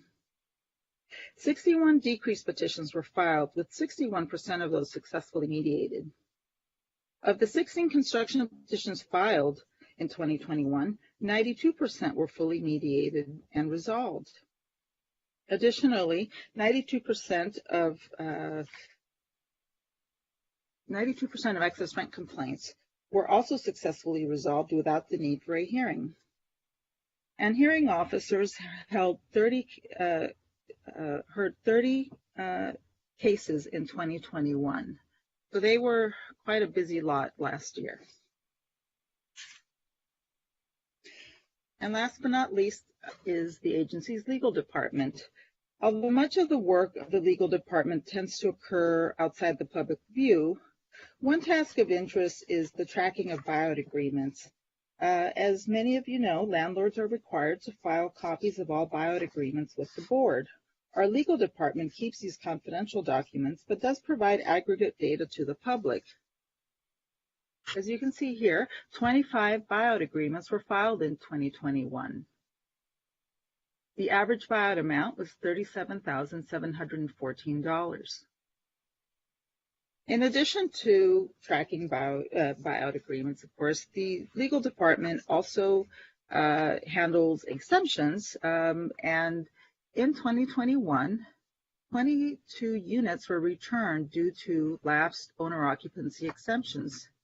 13 new owner occupancy exemption applications were received in 2021. And that is the end of my presentation. If you or any other members of the public have any questions, of course, you may visit our website or contact our agency and ask to speak to an information coordinator or analyst. We are available to answer questions by phone or in person, and we regularly respond to emails, and we are seeing members of the public again. We only closed for lunch from 12:30 to 1:30, but otherwise are available from 7:30 a.m. to 5:30 p.m. Monday through Thursday, and then 8 to 5 on alternate Fridays. And I'm happy to answer any questions that you have as well. Thank you, Amelia. That was a wonderful presentation. Great to hear from you. A new voice delivering the annual report. And I think I speak for everyone when I say how thorough and wonderful this report always is and continues to be. It is must-read reading for the whole city, for the whole region. Everyone refers to this report over and over again in the press and in the public and the stakeholders throughout the year. So thank you so much. I don't have any questions because the report is so darn clear. The data is speaking for itself. So I don't have any questions for you at this time. Anybody else with questions? I don't have a question. I just have a request. I think I'm still pretty concerned. I know we alluded to it in the executive summary of the report, but I still remain pretty concerned about COVID's impact and how that might affect the trend data that we see. I think that we know that there are so many unprocessed emergency rental assistance applications at the state that we've continued to have to extend eviction protections. And I'm concerned that we don't have like a full read on that situation yet, just because we haven't really reached the end. And I think I want to know what the impact of the unprocessed applications will have on the stability of our rental housing stock. And I just hope, if it's possible, to get like a 6-month update, or at least just an update from Tracy or Amelia or Dan, if we're seeing any unusual trend data that we need to guard against, given that, we've extended these eviction protections, I think, for another 2 months, but I think the other shoe's budget dropped. So thanks. Mm-hmm. Thanks for that, Commissioner Terosis. That's absolutely vital. Obviously not part of the annual report, but yes, we would love that information in a timely fashion at any point at which the staff feels they can bring it to us at a future meeting. Any meeting at all would be great. All right. Well, if there are no further questions or discussion or any public callers or speakers on this item, then we have a quick 3 other items to get through. 12B, ratification of a memorandum of understanding between the Rent Control Board and the Employees Action Committee, the Hearing Officers Representational Organization, and the Society for Union Employment. Tracy, if we could have a report on this. Staff report. Thank you, Amelia, for that presentation. And am I correct that the board would like us to forward the annual report to the City Council? It's our opportunity to annually report to the impacts. I would not only say that, but I would offer to brief the City Council on this important topic. We have cross presentations between Planning Commission and ourselves. I think we should offer them a little briefing. Sure, we can do that. I'll do that when I forward the report to them. All right, very good. Thank you. All right, so the next item, tonight we're asking the board to approve memorandum of understanding between the Rent Control Board and the agency's 3 collective bargaining units and addenda to employment agreements with the agency office coordinator, budget office coordinator, or board office coordinator, and the 4 rent control managers. This item culminates negotiations that Ms. Regan, Ms. Maddie Daub, Mr. Costello, and I started last year with Amelia Patas, Karen Evans, and Rose Patel on behalf of the Employees Action Committee, Delisa Bolds for the Hearing Officers Representational Organization, and Hakamanesh Mordazai for the Society for Union Employment.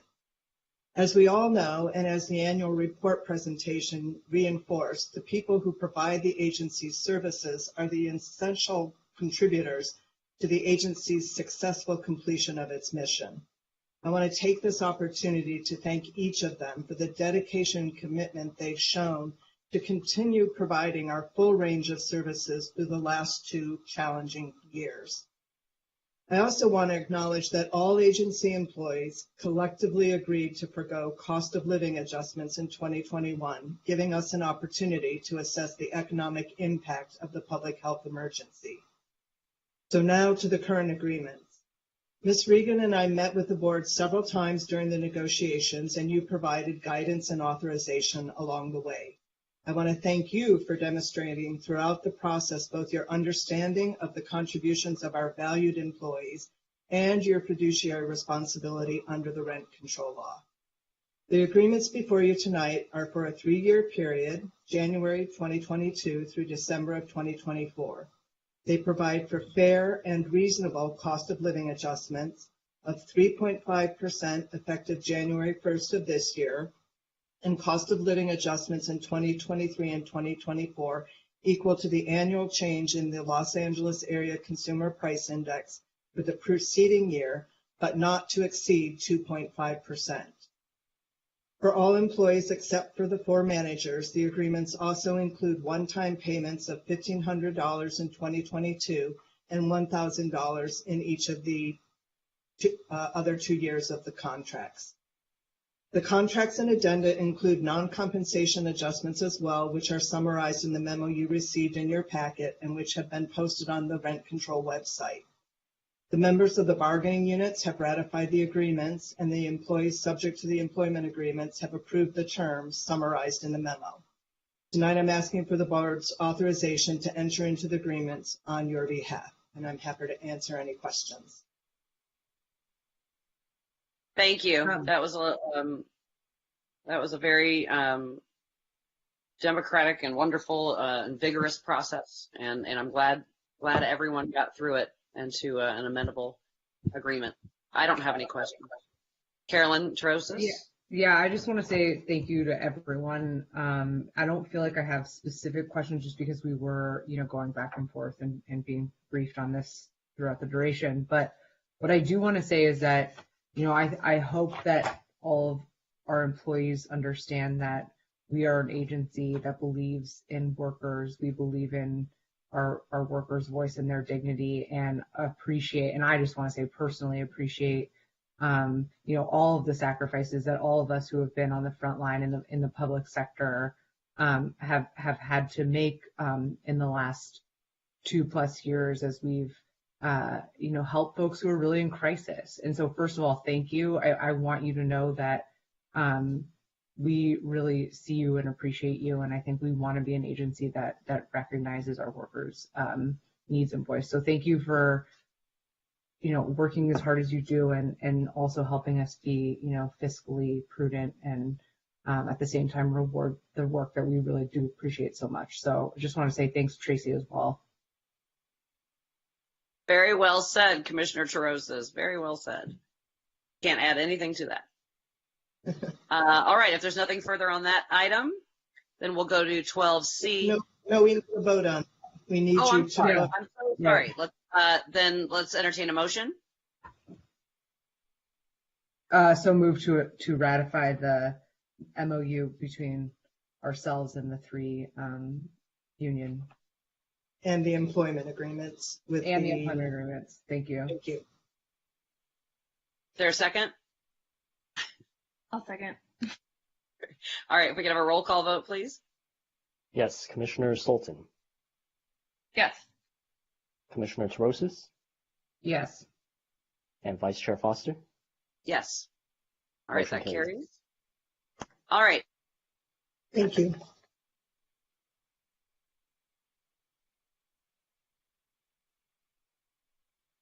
So next, Anastasia. Did you hear me? No, we you're on can. mute. We can't hear you if Oh. you're talking. Presentation on Rent 2020 Public Portal, item 12C. Is there a report of some kind, Tracy? Yes, Mr. Costello is going to do a demonstration for you. Oh, okay. Good evening, Commissioners. Love to demonstrate. Good evening. All right. So, as you know, since March 2019, the agency embarked on a major capital improvement project to replace our rent database with a modern and efficient solution. And during this time, we worked with a company called TruePoint Solutions to design, configure, and implement this using the Infor Public Sector platform. And finally, in mid-January, we transferred data to the new, and we are now using the back office portion of it to manage many of our common processes. Already, we've processed hundreds of tenancy registration forms through the system, fee waivers, exemption applications, generated correspondence out of it to renew fee waivers, and it's all integrated with our document management system, so it's really offering us some newfound efficiencies. And while it's exciting for us to be actually using the system that we worked so diligently to develop, for the public, one of the biggest advantages to the new system is that it has a public-facing front end through a web-based portal called Civics. Civics creates a whole new channel for tenants and landlords to engage with us. Civics users will be able to submit a variety of forms, applications, and petitions at their convenience using their computer, their tablet, or even their mobile phone. So this means no longer needing to send in paper forms, and with the system, they get their own custom dashboard, so they can keep track of what they have filed and then know what stage it's in terms of processing, and even make modifications to some of the forms and upload supporting documents if they need to, and they can also pay their registration fees using their dashboard. So it's a great new solution for us. But enough talk, and I think it's time to finally have its public unveiling. So for the first time ever, worldwide debut of our new civics program. So let me just share my screen here.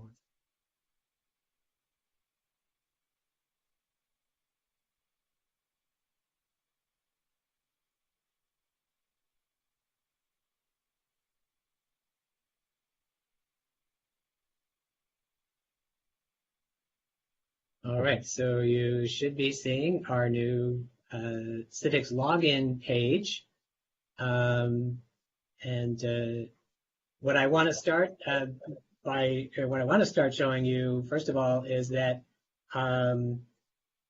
Civics, first of all, has a very easy URL to remember. It's rentcontrol.santamonica.gov. Santamonica.gov, of course, is the new website for the city. And you just put rent control dot in front of it, and it's going to take you to our Civics portal. You might want to bookmark it, or hopefully your browser will remember it. But because Civics is customized to every user, each new user needs to create a user profile. And I want to demonstrate that to you because it's very easy and quick. So at the bottom of the page, you'll see a link to create a profile. You just go in here, and what it will require is an email address. So ne@ne.com, and you then hit continue. And it's going to ask for some information about who this user is. A user can get an account either as an individual or as a company. We think that perhaps some property management companies might want to use the company option and just have one login, and anyone in the company will be able to access the information that's been submitted through Civics. And I would enter all this information, but in the interest of time, I won't do that. And you can see it's all pretty straightforward. Address information. We have certain required fields that are marked with asterisks,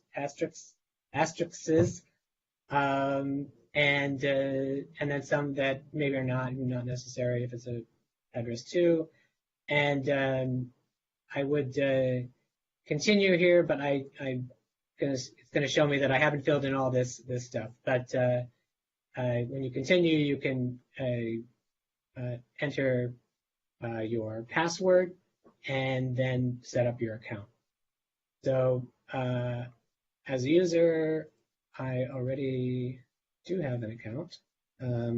So I would come back in and I can, by the way, if you forget your password, we have some really user-friendly tools.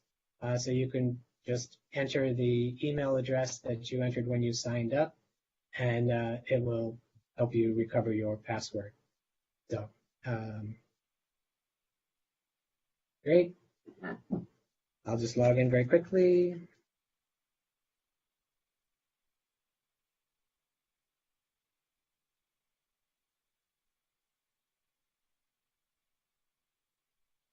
And I'll take this time to mention that when you access the system on a tablet or a mobile phone, the pages will reconfigure automatically. So like on a mobile phone, you'll have just one narrow column basically to enter information. So here you'll see my user information and some of the forms that I have entered in the past. Because the environment that I've just entered is our actual database, I'm not really going to submit anything through here because it will create applications on the back office that we'll have to deal with. But I will show you how you can file some of these forms. So you'll notice at the top, there's my dashboard, which we're basically at. There's a way to look up a record, and I can show you the different ways to filter through the applications that a particular user has filed. And then we have submit a record. So we'll go to submit a record here. And you see that, first of all, going across the top here, you see choose a record, record information, additional information, review, and confirmation. So for each one of the forms in the system, generally, there's a process, a stage process, and really no matter what you're filing, you're still kind of going across this process and eventually submitting your application. In terms of the forms that we have ready now for people to submit, of course, we have our tenancy registration form. We got 3,600 of these last year, so of course that's our top priority. And then we have other forms that are organized by category. So we have registration-related forms. These are typically going to be filed by property owner to add an amenity like parking or storage that wasn't provided at the start of the tenancy, to authorize an agent like a property management company to file forms on their behalf, change of mailing address, and now with the system we are allowing people to indicate that they would like to be contacted by email rather than by mail. We think that's another efficiency and advantage. And an ownership registration form for new owners or changes in ownership. Fee waivers, we have 6 different fee waivers that we've loaded into the system. These top 3, clean beaches and ocean parcel tax waiver would be, and the low income disabled waiver and the low income senior fee waiver would be filed by tenants. And then the owner occupied fee waiver, section 8 fee waiver, and single family home or separately sold condominium fee waiver would be filed by owners. We have various exemption applications in the system. I think the board is very familiar with the owner occupancy exemption, as many of those come to you. Fewer in number are the single family dwelling 2-year exemption applications filed by owners who've been living on their single family dwelling for at least 2 years. And then there's a declaration that certain single-family dwelling owners can file to say that the property was not used for a residential rental purpose in 1984, and therefore it's exempt. This is handled administratively and does not come to the board. And right now, we have just one petition loaded. This is the most commonly filed petition, of course. This is our decrease petition. And we have several others that are configured, and we are going to release in a phased approach. We want to focus on, those things that give us the biggest bang for the buck right now and make sure that everything's working smoothly. But we have other petitions set to go, like an excess rent complaint or a tenant not in occupancy or new construction or a request for compliance. So we have a lot of options here, and they really are growing in number. But let me show you how easy it is actually to file a tenancy registration form. So I just click on the link, and now you see that we've gone to the second tab here at the top of recording information. And on each one of our forms, we have basic instructions on how to fill out the form and why you might be filling this out. We tried to keep these fairly brief. It is possible to print them, but we also have put in links to our website. And so for tenancy registration form, you just click on it, and you would go to our process explainer page on our website, and you get all the details about how to file this form. Right now, we have an online tenancy registration form, but we will be phasing that out and hopefully getting users to start filing these tenancy registration forms using Civics.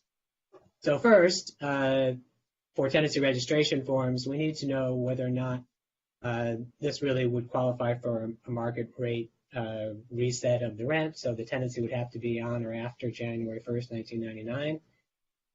It is possible to file something that is before that date, but it really would be flagged in the system, and we would get back to whoever's filing that and wonder why they are now filing a tenancy from before 1999. So in most cases, it's this.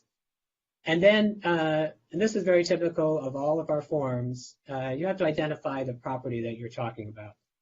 So in this case, we're talking about a unit because it's a tenancy registration form.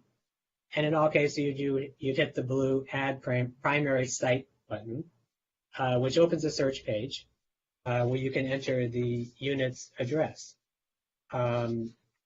We think the best way to do this is just to enter the street address or the building number, and then the street name, so Pico, and the unit number, and then hit search. And you'll see the results will appear at the bottom.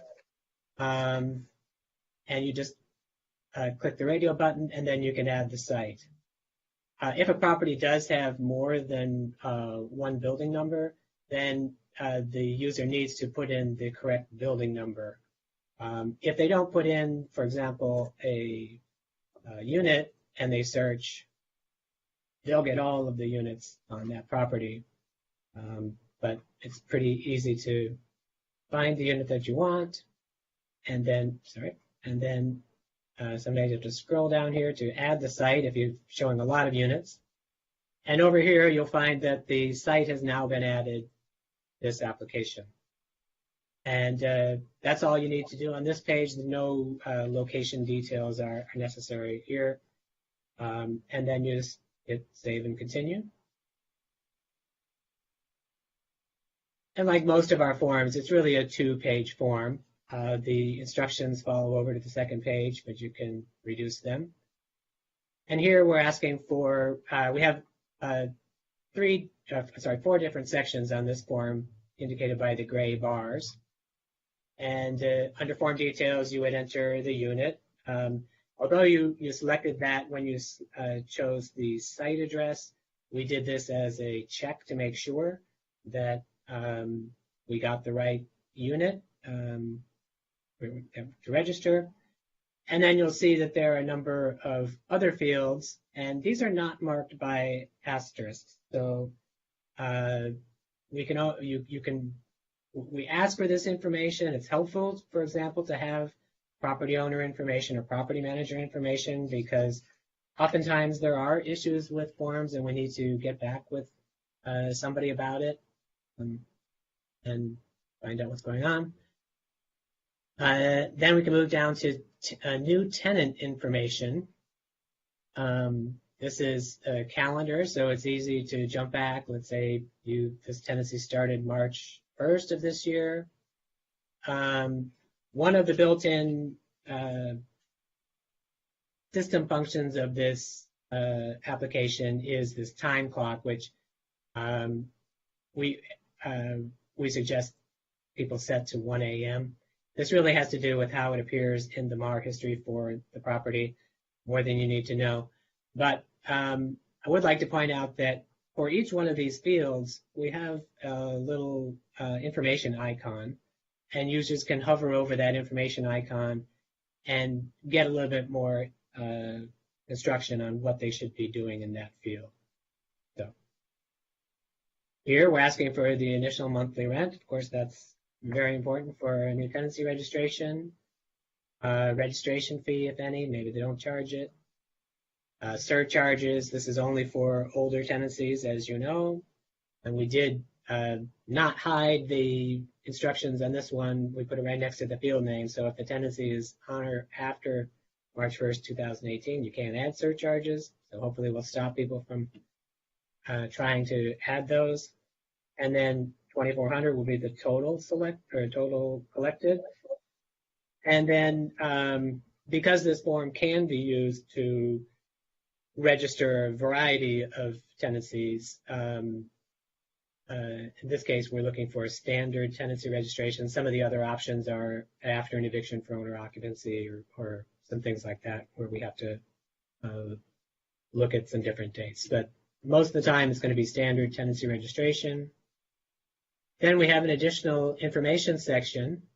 And the only thing other than the rent that owners need to tell us about the tenancy, of course the date, is whether or not there is a parking amenity that comes with it. So first of all, just answer the question. This is required. Is there parking? And we'll say yes. And then there's a parking field where you can add the type of parking that the tenant has. So let's say it's non-covered and they have 2 spaces. Well, here we have some other information we'd like to get, like when the prior tenant vacated. It was the end of the year, last year, and the reason. So the tenant vacated voluntarily, typically is the answer. If it's some kind of eviction, we usually look into those things. And then if other reason for eviction, then they would look for an explanation. Then each one of the forms has a certification of information section, which is basically the digital signature. And this is what allows us to accept these forms online instead of on paper. Requirement for tenancies after July 31st, 2017 is that they give the tenant the rent control information sheet at the start of the tenancy, and they have to declare that when they register the tenancy. So the landlord has done that, they just check the box and they enter their name and the date. Well, hint is if they hit T, they get today's date, and then they have to declare, yes, that by submitting this form, you declare under penalty of perjury, all of this is true.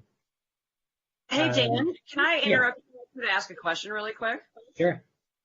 So this is thrilling and unbelievable progress on the digital format that we are able to offer everyone now.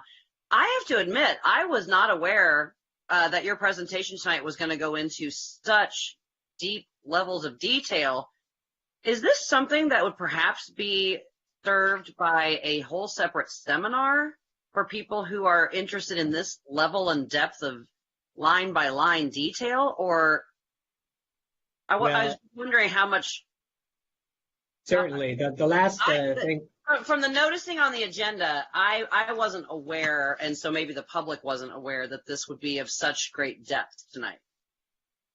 Sure, and this is really just the unveiling, and maybe I wanted to show you, give you some kind of detail about what it's about. There's not much more to this, but let me say that our plan is to have instructional videos. We are planning to introduce this at seminars with landlords and tenants in May. We're putting out information in our spring newsletter. We're going to include information about this in the summer mailing in June. But yes, there's a lot. We believe that there is a lot of outreach that we need to do with the public, and there's a great interest for us to do that, because if we can get property owners and managers to be filing everything online, then that adds to our efficiency. We're not getting paper where we have to do data entry, where there might be errors. So we're fully on board and committed to working with the public and making sure that they understand this system. So just have a little bit more to show you if you want to keep going. I just want to show you that after you submit something like this, you have an opportunity to, even in this case, you could add attachments. Let's say we might ask you to we might ask a property manager to upload the rental housing agreement.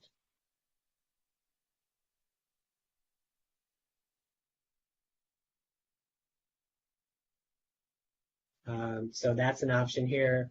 There's no need to do that. And you just say it goes to a review tab, and you can review the information that you've entered and then ultimately submit. Again, I'm not going to submit here because it would actually go into our system. But I will show you what it would look like on a dashboard. So once you've submitted, this looks like what the owner's dashboard part of it would look like.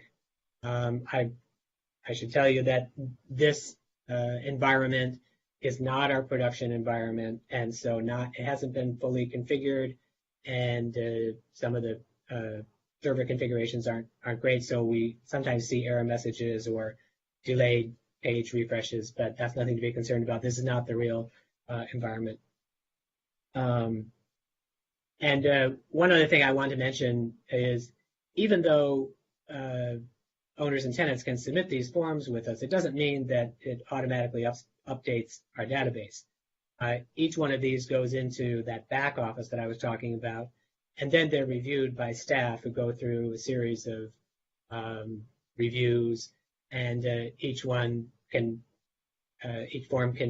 be completed very quickly, or if there are issues with it, or if it's a very complex application like an owner occupancy exemption application. Dan, I think you probably want to stop sharing your screen. We're seeing other parts of your screen. Which are you No, not? it says We're my seeing projects and your tabs open, and Are you seeing something called My Projects?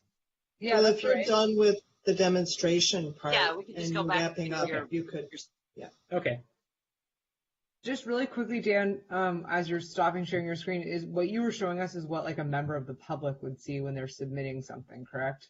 Yes. And then we didn't get to see the back end yet as to what you all and see. there's so much more to the back end. And that's what the information coordinators and analysts like Amelia are using every day. If somebody calls to check check what records we have, that's what I might be, and not to like make it happen at another board meeting, but I might be interested in like a private session tutorial, just because I think this has been a lot of work for us, and I just want to, understand it so that we can either recommend it or not recommend it to other jurisdictions, et cetera. Yeah, I mean, I think an entire seminar just on the, people who need to use this system and not necessarily everybody in town can do a specialized seminar regarding the in-depth use of this site. And I would be interested in attending that as well. Great. Yeah. I mean, it's this is really, part of what we were hoping tonight is just to kind of launch this new public portal so that now we can really promote it and hopefully get owners interested, and we're happy to work with everybody and do the training that's necessary.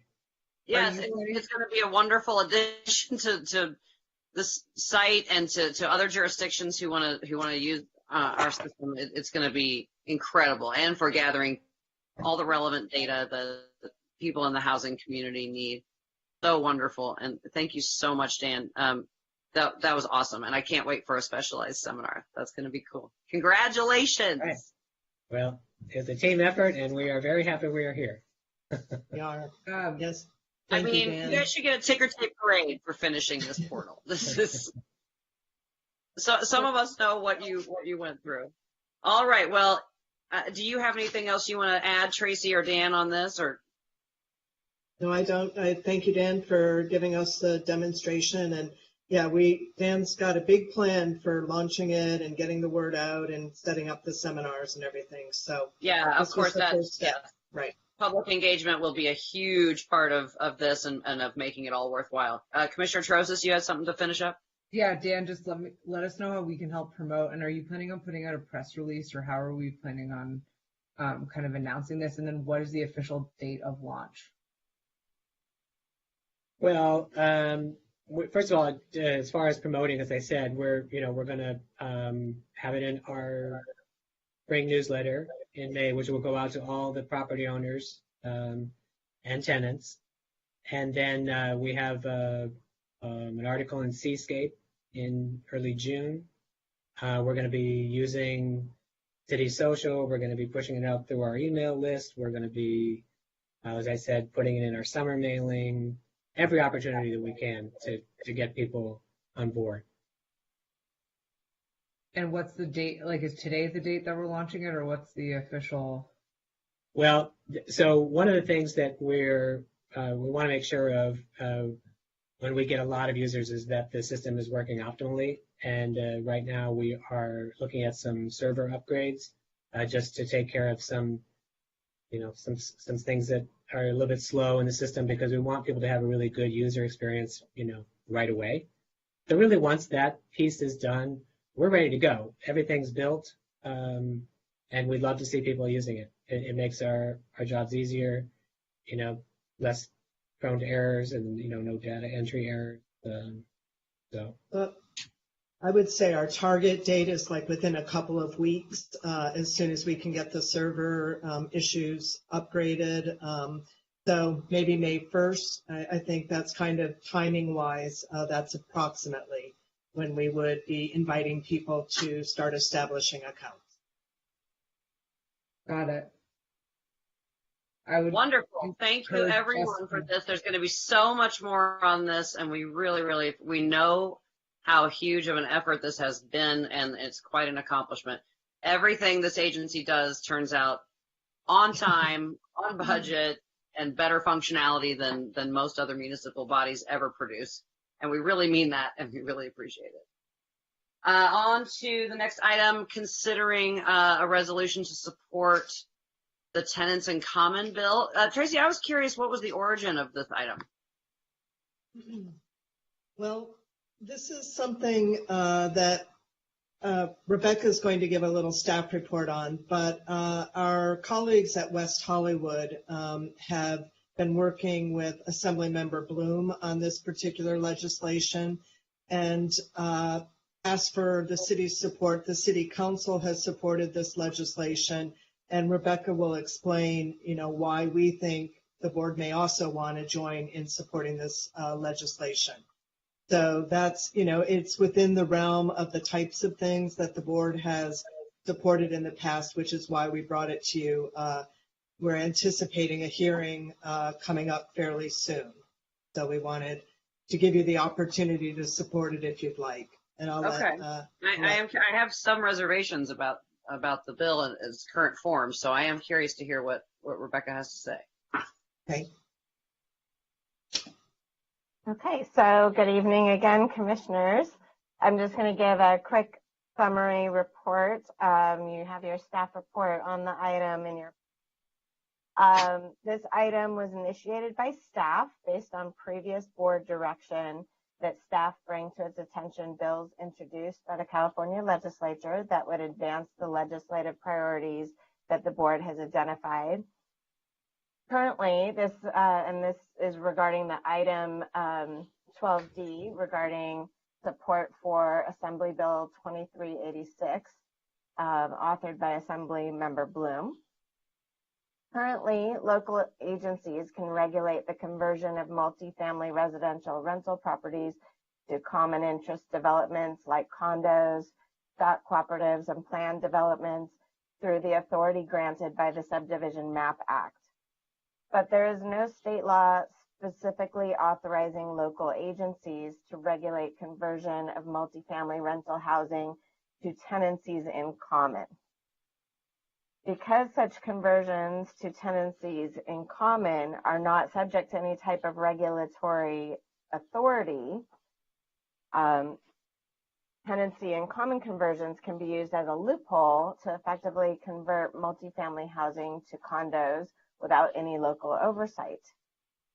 Speculators are not required to adequately disclose the state of the property, the laws protecting existing tenants, and the potential risks with that transaction.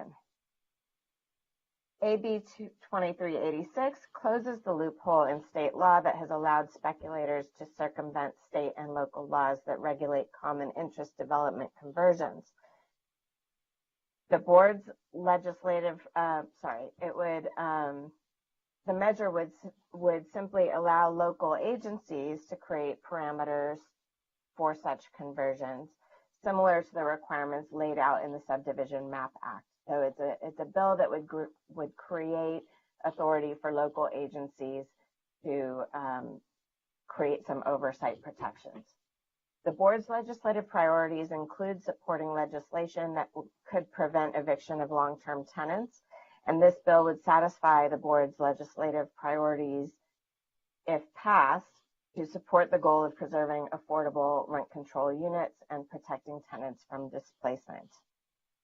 Staff recommends that the board adopt Resolution 22001 and authorize the administrator to send a letter of support to the bill's author, and the resolution and proposed letter of support are attached as exhibits to the staff report. So I've got the full printed staff report bundle in my possession, and I don't have. Was this in the late? Was this in the late? It was in the late packet, yes. So you should have an email perhaps from Alvin with the late packet. Yes. And it was included in that.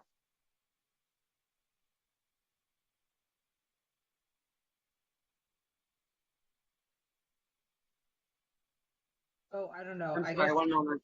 Yeah, no. Carol, if you or Naomi have something to say. Yeah, I'm always really skeptical. I don't have an attachment with that. All I have is public comment, item 07, and I have the agenda attached. There are only 2 attachments to that email that I now see there's another drop down. Yeah, sorry, there was another drop down and I didn't see it. So I'm not fully comfortable with the language at this point. I would just say, like, I'm not clear on why we're supporting this. I mean, I think there are a lot of housing specific bills, and of all of the housing specific bills that we choose to take a position on, why is it this one? Additionally, like, I've always had issues with tenancies in common, and I'm not sure that I'm quite understanding the need here. Maybe I don't know if there's additional context that I'm missing. I also would have loved Brian Augusta to weigh in on this, perhaps. And I apologize for not being attached.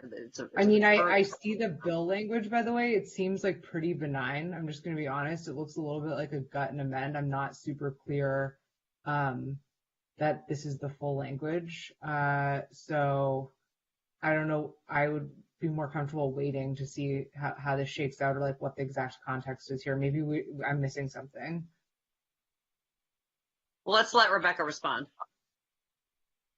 Well, I think the most important thing, as expressed in the staff report, is that this is a bill that allows local agencies to have a say in how they want to provide oversight on these types of conversions. Right now, there's no regulatory oversight, so this bill would basically just create the authority for local agencies to fill in the gaps of that oversight. So because the board is interested in legislation that pushes forward to allow local agencies to have greater protections for tenants so that they're protected against displacements by conversions of in other circumstances, this is something that the board might be interested in to protect tenants from displacement from tenants and from these tenancies in common conversions. So I was just gonna sure. That the actual enforcement language or specific regulatory requirements would be filled in by local government. So it's basically giving local government authority to see what may be necessary. I hear exactly what you're saying, Rebecca, but I feel like my opinion is that this is a little premature. I think the existence of ticks in expensive speculative markets is already problematic.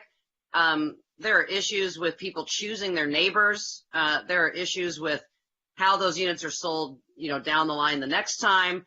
And developers often can swoop in and take advantage of these quarrels and problems and scoop up the property in a couple of years anyway.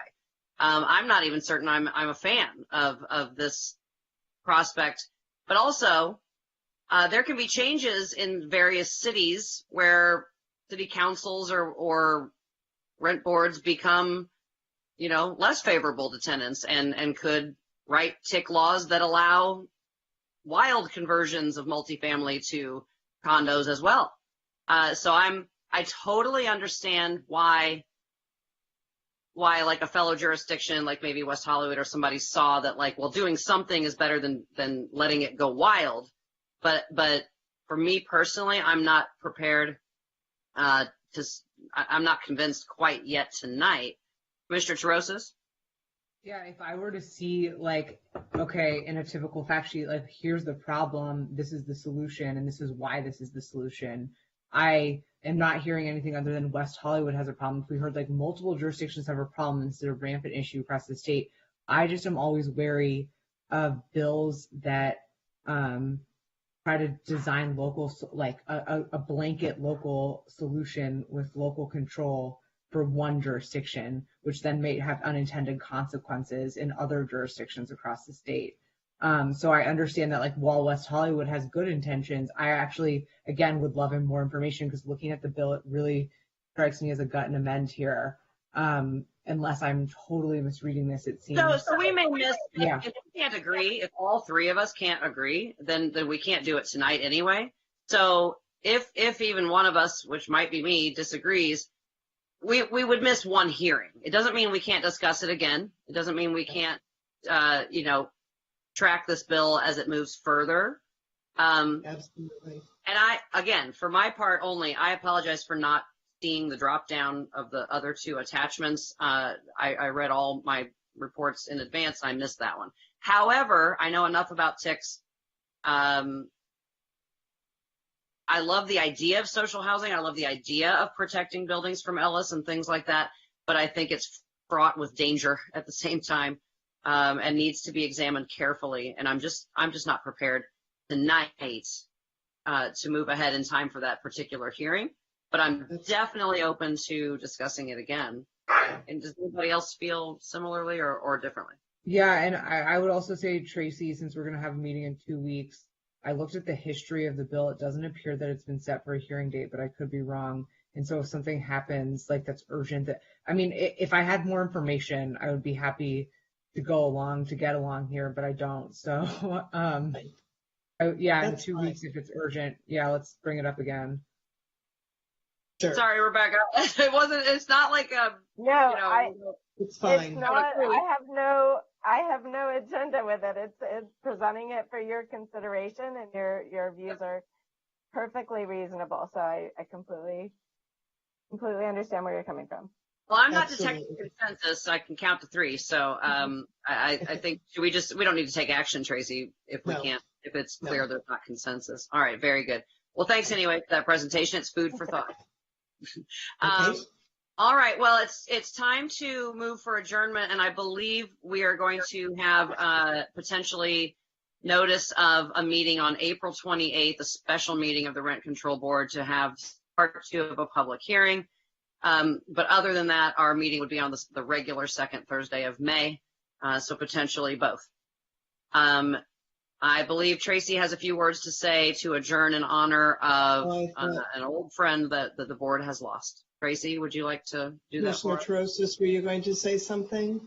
No, I didn't know you were doing it. Go ahead. Well, no, I didn't have any planned remarks. I misunderstood and thought Vice Chair Foster was. So if you have something to say to Ms. Trosis, please go ahead. Well, I tell you what, we have received multiple communications this past week on the untimely passing of Rosario Perry, a long practicing and much beloved attorney among mostly the landlord population and a lot of attorneys on the West Side who know him well and knew him well.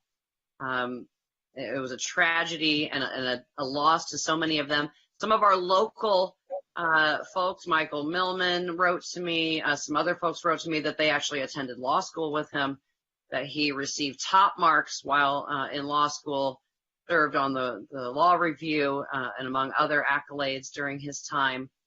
And we know that many landlords sought his counsel and received it over the years here. And even where we might have had differences of opinion or in philosophy regarding rent control and the history of rent control, he, at least to my mind, was a very vivacious and voracious supporter of his clients and his causes, and was always professional and pleasant and respectful in our exchanges. And so I know he will be missed by the landlord population of Santa Monica and the West Side, and we're very sorry for his family and friends in this time of loss. And we adjourn tonight in honor of Rosario Perry. Is there a motion to adjourn in his honor? Yeah, I'll move to adjourn in his honor. I know folks wanted a moment of silence. We can observe that.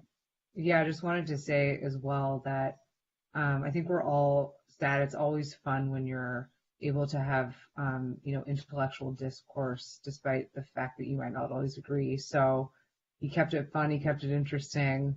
We're going to miss him. And so thanks everyone for reaching out and for the kind words. And I move to adjourn in the memory of Rosario Perry. Is there a second? I will second that. Speed and good rest to Rosario Perry. Good night, everyone. We are adjourned. Thank you, everyone. Good night. Thank you. Right. Good night. Thanks.